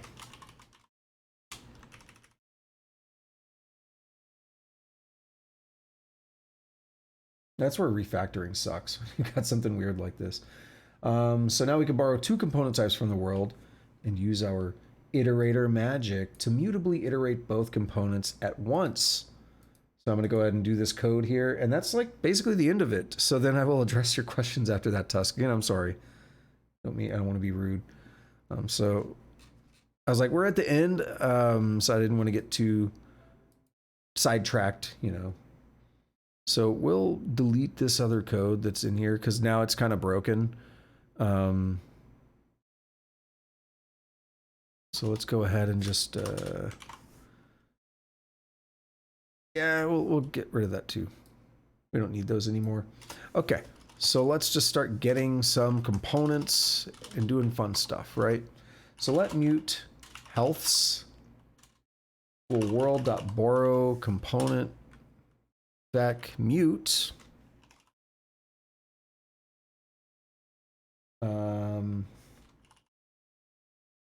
Health. Unwrap. Wait, did I not? Hold on. I think oops, hang on. I'm so sorry.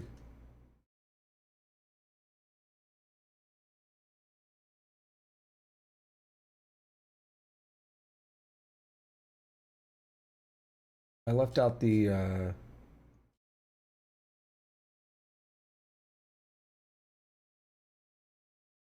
okay, it doesn't actually do the implementation for that. I just kind of followed along. Yeah, we never actually added this function here. Oops. Give me a minute. We'll work on adding that. I was like, yeah, that's not right. We never added it. So it should be basically the same thing that we have before. It's going to be... Oh, wait. Hang on, let me take another look at it. I think I see what I did. Change borrow component vec.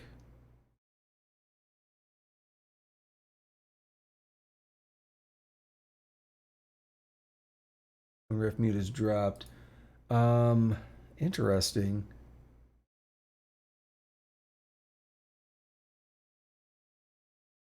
I don't think we want to always borrow as mutable, but that's how they have it written here. Yeah, they have borrow borrow component vec here.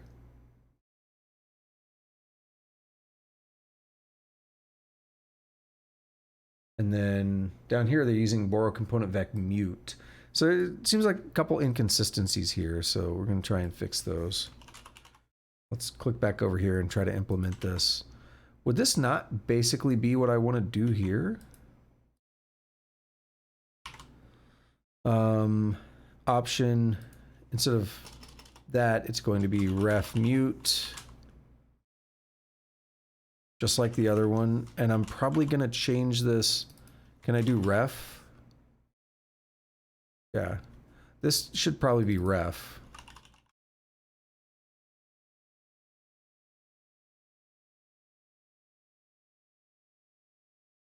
Borrow component vec is never, yeah. We know we're not using borrow component vec, but that's okay. That's a-okay. So now we have regular borrow component vec and we have the mutable one. So yeah, it seems like they left a little thing out right there. That's fine. They have a link at the bottom to the source code and I'm sure it works.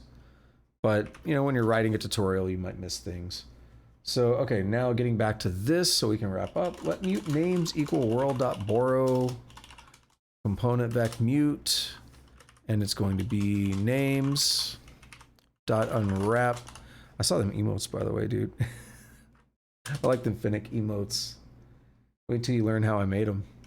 Let zip equal healths dot iter mute dot zip names dot iter mute. So we're actually zipping up two mutable references here now, which is cool.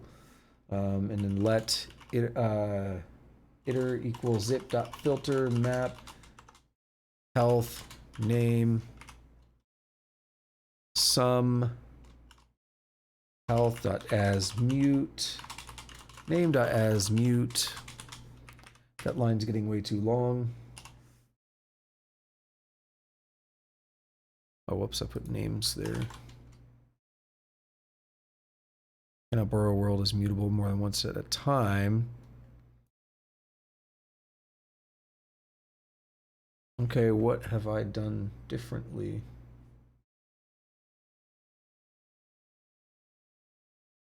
We're getting into some oddities here. Unfortunately. Let me get this loop in here and then I'll look into it. For health, name in iter. If name.0 equal Perseus and health.0 less equal 0. It's a very specific code, but okay. So we can add Perseus and he'll like revive. Oh yeah, okay. If we attempt to borrow the same components twice, we'll get a helpful runtime error. If you try to do health twice, healths and healths again. We'll take a look at it here. Yeah, if we attempt to borrow them twice, and they do health once and they do health again, but we're getting that issue on world. It's complaining that we're borrowing world as mutable more than once. So let me do that cargo build. Any suggestion?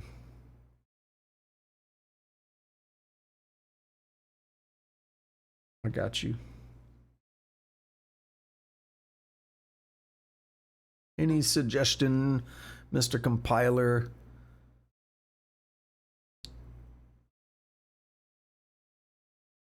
Because that should be pulling. That should be pulling from out of there. Again, these are references. I'm going to take a look here on the browser for the full code. Where was it at?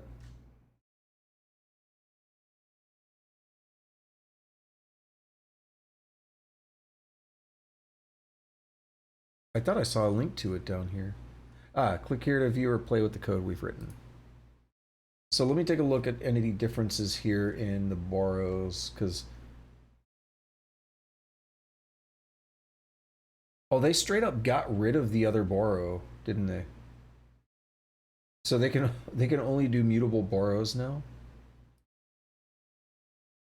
I guess that's okay. I mean, I fixed this one earlier, but I'm not using borrow component vec, so I'll delete it, and I'll make this one function the same. So it's an option ref mute vec option component type, or component vec in self.componentvecs.iter if let sum component vec dot as any downcast ref. We get ref cell vec option component type, return sum component vec dot borrow mute.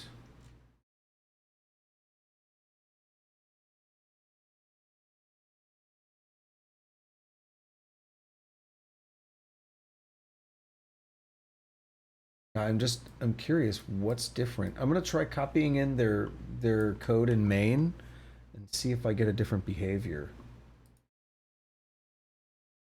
See what happens. Oops, I had the wrong thing up. My bad. It's okay. Let's try just putting this in real quick and see if I get something different, because I don't want to retype all this. Yeah, we're getting that issue on world. If I try to run this in Rust Playground, are you mad?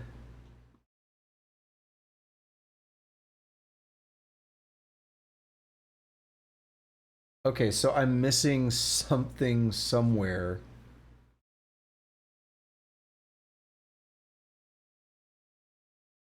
Because it runs in Rust Playground, but it's not running on my end.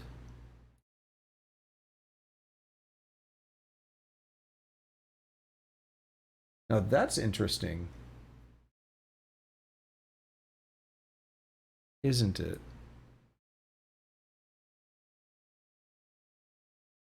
So back here in Rust Playground,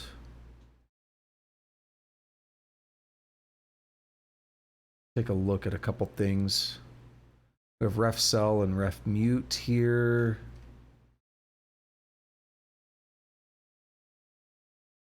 Component to entity. I'm gonna try something and just, I'm gonna copy this over mine and see if I maybe did a quick typo. But if it makes it happy, I'm gonna look closely at this and see where I maybe missed something. Yeah, no, it's happy, isn't it? Okay, what's the difference? Oh, I see. Very subtle, very simple difference. Got it. Okay. Look closely here. World is being borrowed mutably. However, it doesn't have to be, because the ref cell gives us that internal, it's called internal mutability in Rust. That's the trick to it. Okay, so by getting rid of the mute here on borrow component vec mute, we make everything happy, because it doesn't, we're not really like doing multiple mutable borrows with world. It's that internal mutability, it's that trickiness to it. Okay, now everything should be happy. We run it. Sorry for that issue there. Wait, why are we not running? Oh, I didn't do the loop. All right, I'll write the loop real quick. We'll get some output so we can be happy, and then we'll wrap up the tutorial here. I got some questions to respond to, and I'll chat for a minute before we bounce to, and then that'll be it.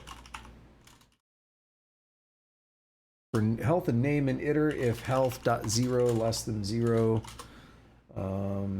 log info so-and-so has perished, name.0, and then otherwise if name.0 equal Perseus and health.0 plus equal 0, health equal health 100. Alrighty, cool. So format everything, we'll run it, We should get that someone, Icarus has perished, and not really much else is happening.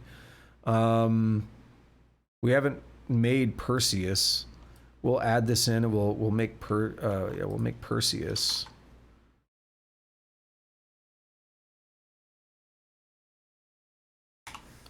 Perseus entity, and we'll give him like negative 100 health. Perseus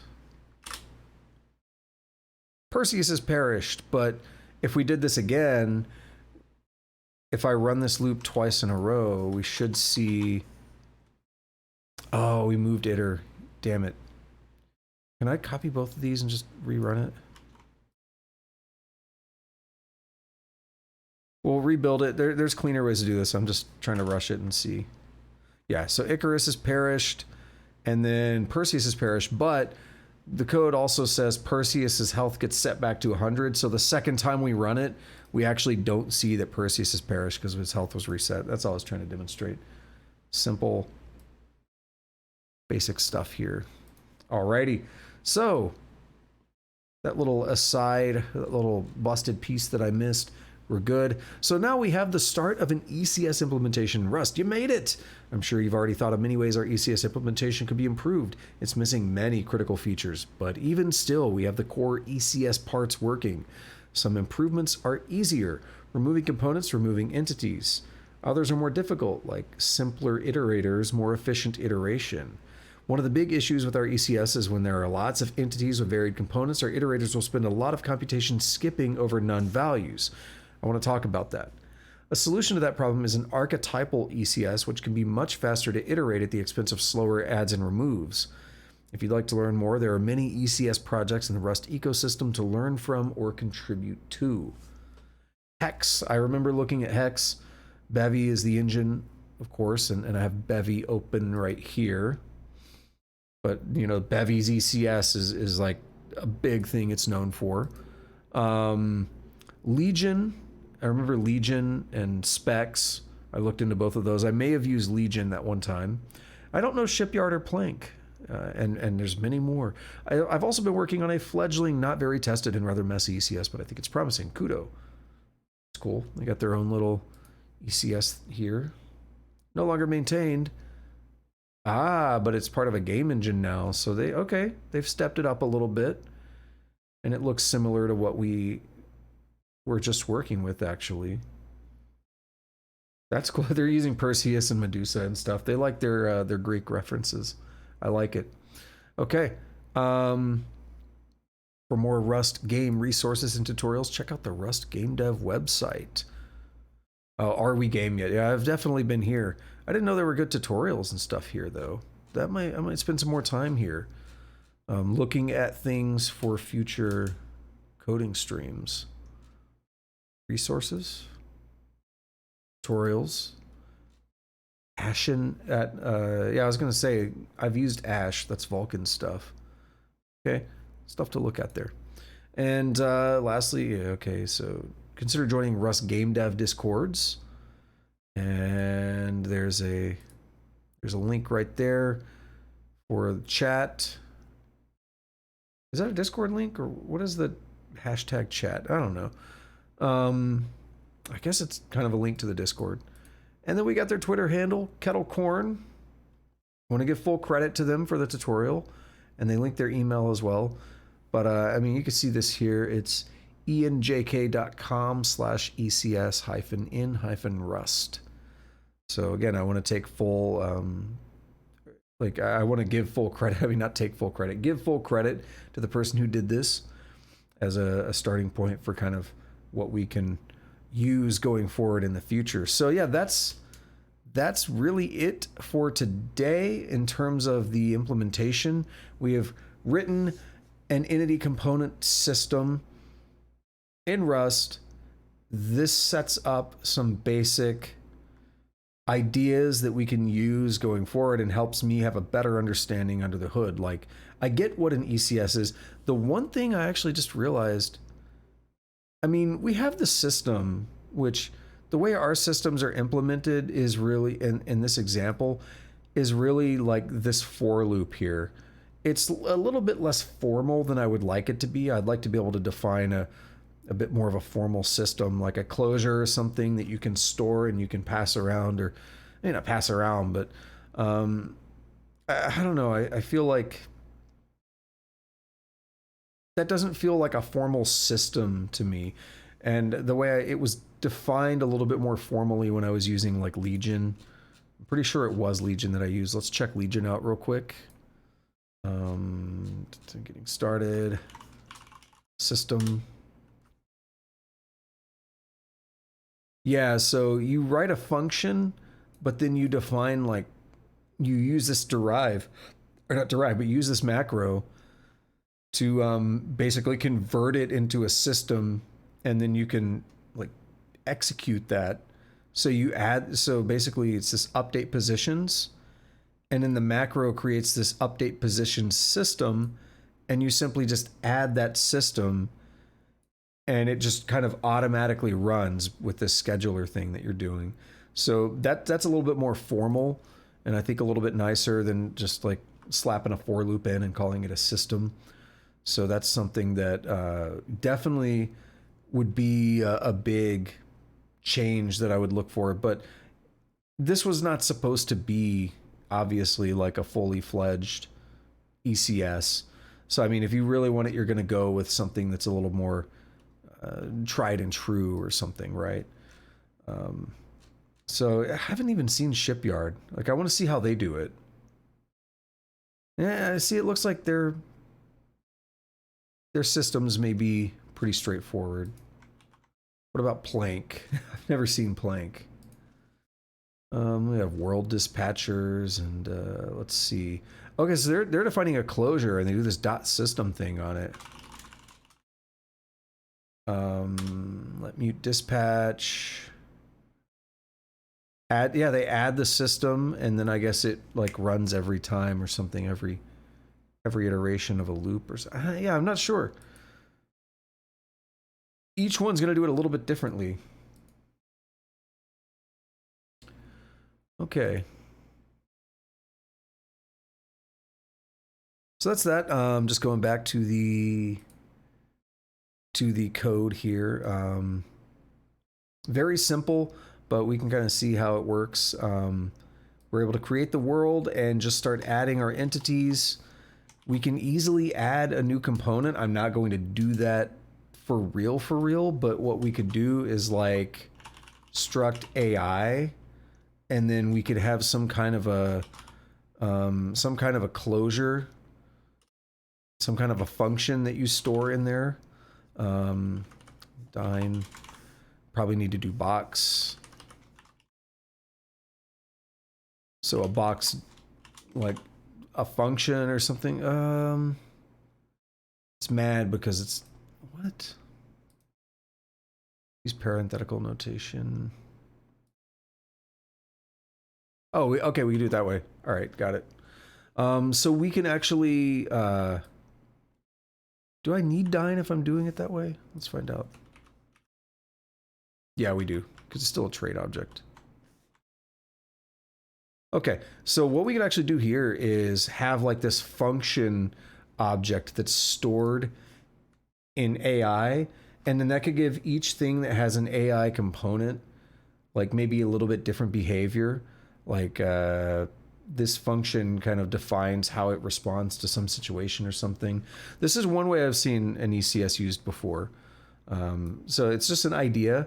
We could have something like inventory, and it's a vector of item, which we haven't defined what an item is, but right, like an inventory is just a bunch of items.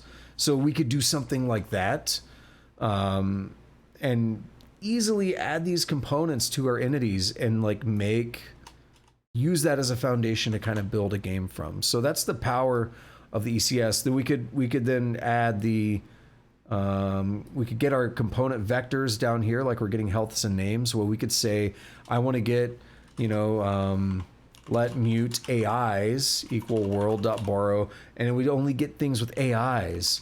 So then when we're running our game and we have a bunch of like NPCs roaming around, we need to process their AI. Well, that's the easy way. We basically filter out and we only have everything that has AIs, and then we can run our system on that actually makes them do AI stuff, right? So that's that. Fun little overview of the ECS. I'm gonna talk to both of y'all in just a second. I'm just gonna wrap up, and then Tusk asks some questions, and I'll chat for a little bit because I want to, and then I'll be done for the day. So this, I think, is going to actually address something that that I think Tusk was asking about. So I'm just going to go back into and like redefine or like re-explain some of my motivations right now. What I'm extremely motivated to is basically building a game in the long term. And building games are very difficult. Building games take a long time, and it's not necessarily easy. So what I want to do is take these coding streams as opportunities to learn about things that maybe I don't know enough about. In this case, building a small ECS like this is a good way to learn more about how they work under the hood. Like I already understood the concept of an ECS, and I've used an ECS before, but this gives me a better understanding. And I think having that understanding of how something works is critical and valuable for actually being able to use it properly. So even though every ECS is going to be a little different, I think this knowledge can be applied to any ECS that I use going forward.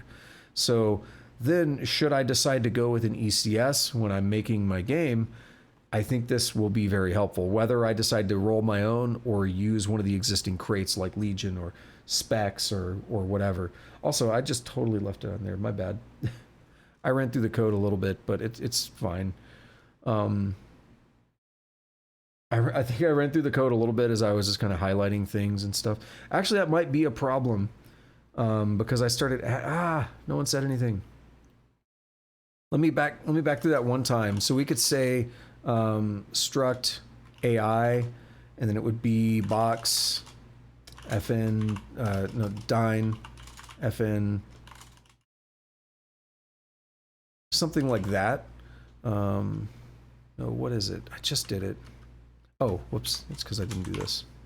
Yeah, so we could have like a function tied to our AI components, and then our system calls that function. We could have like item, and it's, well, we're not going to make an item, but we'll say inventory, item, vec, item. So we now have an inventory system that just has a bunch of items in it. Maybe item would even be a trait or something. So whatever, right? So, and then we could have a bunch of different things that are all considered items, but they all implement the item trait. So there's ideas, and then we can, as I was already saying a minute ago, I just think I was on the wrong screen. You could then go down and make an iterator over only your AIs, and then run a system on that, or make an iterator over your inventory, over all the things that have inventories if you want to, whatever it is, right? So there, I was a little bothered by that when I was like, wait, I'm on the wrong thing. Okay, so as I was saying though, building this, it's good, it's experience. It you know, it also exposed me to some stuff that I've not done quite that often. So, you know, there we are. Anything else I want to say on that? I don't think so. I think that's pretty good for now. So what I'm going to be doing next time, just to kind of, I'm still torn between two things, so I'll show you. I have two tutorials open that I want to look into doing. And one of them here is, where is it? Let me close the playground. I'll keep that open. Here it is. So I have two tutorials open here. I have one roguelike tutorial in Rust plus Tcod, also known as libtcod. And then I have another one here called roguelike tutorial in Rust. Now, I have done this libtcod tutorial before. I did it like in 2020, like March or April of 2020 when COVID hit, and I was like, yeah, I'm home. I don't have to be in the office. I started working on this. This can be done fairly quickly, but it would probably be 2 or 3 or 4 streams. But but it can be done fairly quickly. It's a lot of fun, and it actually uses a bit of a primitive ECS as well. So I'm thinking I might do this next time, and we'll run through it over a course of streams. And then there's this other roguelike tutorial in Rust. Now this one looks a little bit more in depth. If we start looking over to the side here on the chapters, we have a lot of interesting chapters going on here. We have like all kinds of different technology on generating maps. We have cellular automata maps, room building, corridors and doors and layers and vaults and all kinds of fun stuff there. Stuff about dungeons. And we get down to like this section here on making a game. We have like AI and experience and equipment and stats. And we have towns. We have making a town and populating it. Living bystanders. So I guess like NPCs in the town. Town portals, a cavern to a dwarf fort and like deep caverns. This seems intense. A dragon. This seems intense. And I think it makes logical sense to do the simpler roguelike tutorial with libtcod, and then after that do this more advanced tutorial. And even if my final game that I make for myself is not a roguelike, experience in any kind of game is experience and can in some ways be applied to other games. So I think this will be a lot of fun doing both of these. The other thing that I want to do over time, because I think what I make is probably going to involve like my own graphics and everything. So I'm thinking of WGPU. So I have a tutorial here for learning WGPU. And WGPU is this the link to the crate, to the website? Let's see, Rust, WGPU. Here it is, wgpu.rs. It's a safe and portable graphics library for Rust based on the Web GPU API, suitable for general purpose graphics and compute on the GPU. Applications using it run natively on Vulkan, Metal, DirectX 1112, and OpenGL ES, and browsers via WebAssembly on WebGPU and WebGL2. We could see Bevy actually uses WGPU as its backend for graphics. So it's legit. This game Verloren, which is like Cube World, it uses WGPU. Like, you can do a lot of cool stuff with it. So I think I may go through this tutorial as well to build up my knowledge on like graphics programming and stuff. Just as part of these coding streams is one of the many things I'm going to use to build up my tool set for building my own game, okay? So there it is. I'm rambling a lot. I'm just kind of talking about the things that are coming in the future. So probably what I'm going to do next is this roguelike tutorial here with libtcod, and then we will branch out from that into the more complex one that seems like way more intense, and then we'll probably start looking at graphics unless I've decided I want to shift to something else by then. But that's going to be the next handful of coding streams, building out a couple simple games basically, and I think it's going to be a lot of fun. Again, I've done this one before, I had a lot of fun with it. So if you're interested in that, again, I'm not trying to take credit for any of this. I mean, we see here, this is Thomas Sedovic. We have an email and everything. I'm not trying to take credit for these tutorials. I'm using them as a way to learn more myself, and also, you know, to help other people learn by watching and following along or whatever. So that's the point there. Okay, so consider this the end of the coding stream, but I had some questions that are still pending, so I'm going to get to those now, Tusk, and just chat for a little bit. So I'll answer those questions first, and then I'm going to stop the recording, and then just like chat about random stuff if you want or something. We'll just chill for a little bit. But I'll answer those questions because they were related to the stream. They were related to what I was doing. So the question is, will I turn this coding into a game, or is this literally what I do at work? I mean, I kind of write code at work. It depends, right? Software engineering is not only writing code all the time. Sometimes you spend a lot of time trying to find out what's wrong with code, and you may only write like 10% of the time. It really depends on what it is, but there's a lot of like, figure out why this is broken and then write 10 minutes of code to fix the broken thing, because it's actually really easy to fix. So It's kind of what I do at work, but I mean, what you're seeing here that I was working on today is definitely nothing like what I do at work. It's very different than the stuff I do at work. So your other question, between 7 hours to 12 hours a game will arrive. Actually, this roguelike tutorial that we have here, this will be a game, and it will be done, I would say, maybe even less than 7 to 12 hours. It depends. Talking and trying to, juggle screen views and stuff while I'm coding it and, reading it all out loud and stuff, it might take a little bit longer, but there will be a working game in the next few streams. I think it'll be cool. I think you might enjoy it. Just seeing it come together. And then, so your question here, you're making a game, this is needed to make the platform? Okay, so yeah, like if you make this and you look at the game, the AI NPCs or trees don't work properly, you go back to this coding and try to find the problem. Okay, yeah, so kind of, let me actually read that more clearly, because the chat is not visible on the screen. So like if you make this, meaning the ECS stuff that I was working on, and you look at the game and the AI NPCs or trees or something don't work properly, you go back to the code to try to find the problem, right? That was Tusk's question. And that's why I was like, yeah, that's a bit more of an in-depth question. So yes, I am ultimately making a game. That is my goal.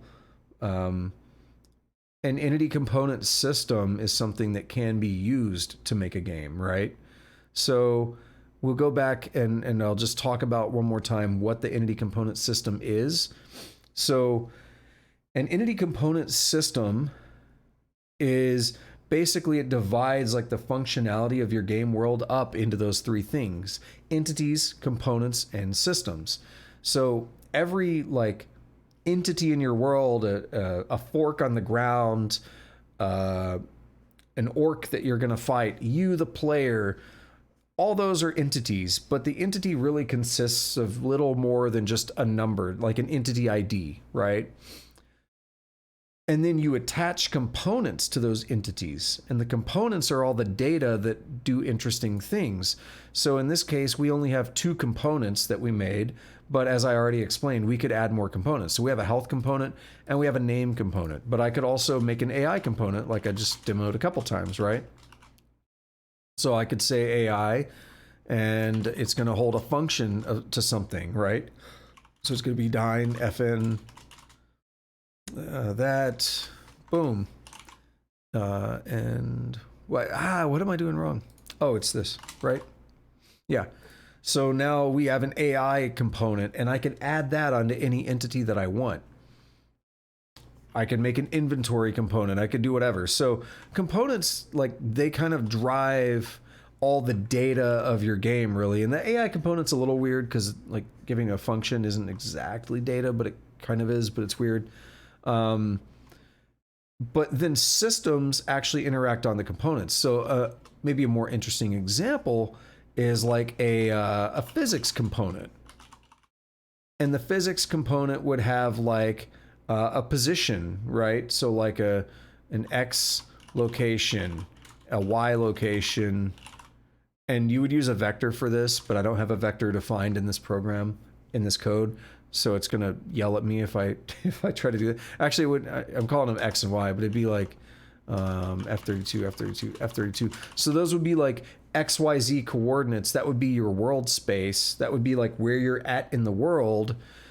And then like you could run a system on everything that implements that has a physics component. And then that basically says, well, you have a physics component, so like gravity affects you or friction affects you or whatever, right? So that's a very simplified way that you would implement physics. It would be more complicated than this, but that's the general idea, right? You add components and then systems operate on those components. So a system would look for everything that has a physics component and then actually do physics. So that's the point of the entity component system. Does a game need an ECS to be a game? No. An ECS is one way to make a game. It's highly associated with something called data-oriented design, which is a newer design philosophy over the past maybe 10, probably closer to 15 years, but it's a newer design philosophy. data-oriented design. And some developers, some games are known for doing that. Battlefield popularized, to my knowledge, Battlefield was one of the games that popularized data-oriented design, where the multiplayer games in Battlefield were larger than other multiplayer games at the time, like 32 versus 32 or like 64 versus 64, whatever the numbers were. And other games weren't doing that. And they prided themselves on data-oriented design, allowing them to have larger multiplayer matches.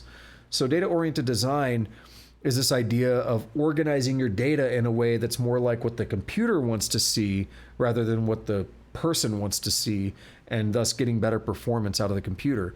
So an ECS is kind of closely associated with data-oriented design, and it tends to be very popular in the Rust programming language because it works very well with Rust.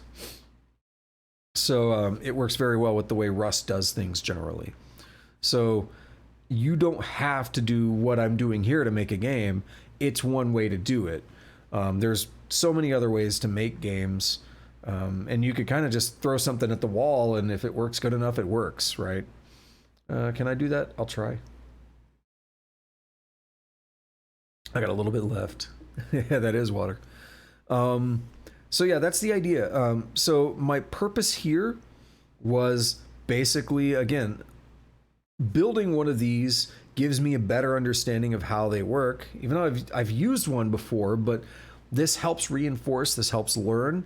And then if I want to use one, and I probably will want to try to use one for the real game that I make, so I will want to have that foundation that I'm building here by doing this, right? And then these two tutorials I'm talking about doing, I'll click back over this libtcod one here.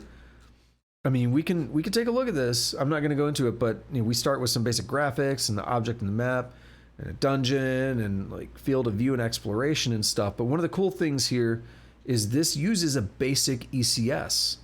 Let's see, is it right here? Entity, no, I think is it part 3, the dungeon, or part 4? This uses a basic ECS. That's the only thing I'm trying to get at here, is the next thing I'm going to be doing here, building this roguelike, is going to have us building a basic ECS. Each object will have some or none of the components attached to that, and that will drive their behavior. Only things with the fighter component will be able to attack or be attacked, for example. So we're going to be building another one of those in this tutorial. And then again, this other one here that's got like towns and like, making a town and like portals and a deep cavern and a dwarf fort and all that. This one's going to be way more advanced, but it also, like, what's the first thing you do? Entity and components. That's one of the first things in this tutorial. So ECS is going to be used a lot in the next few tutorials where I'm making roguelikes and games and stuff. So there's a reason I wanted to kind of go through that basic idea first before really using it in anything, because I think that'll kind of help bring in that initial understanding. So yeah, that's I think that all kind of answers the questions that you asked there. I'm gonna go ahead and stop the recording, and I just need to go get some more water, and so I'll be back very quickly, but I'll actually come back and I'll just like hang out for a minute or something. All right, I'll be right back. I know it's gonna say offline, but I'm not offline. I'll be right back.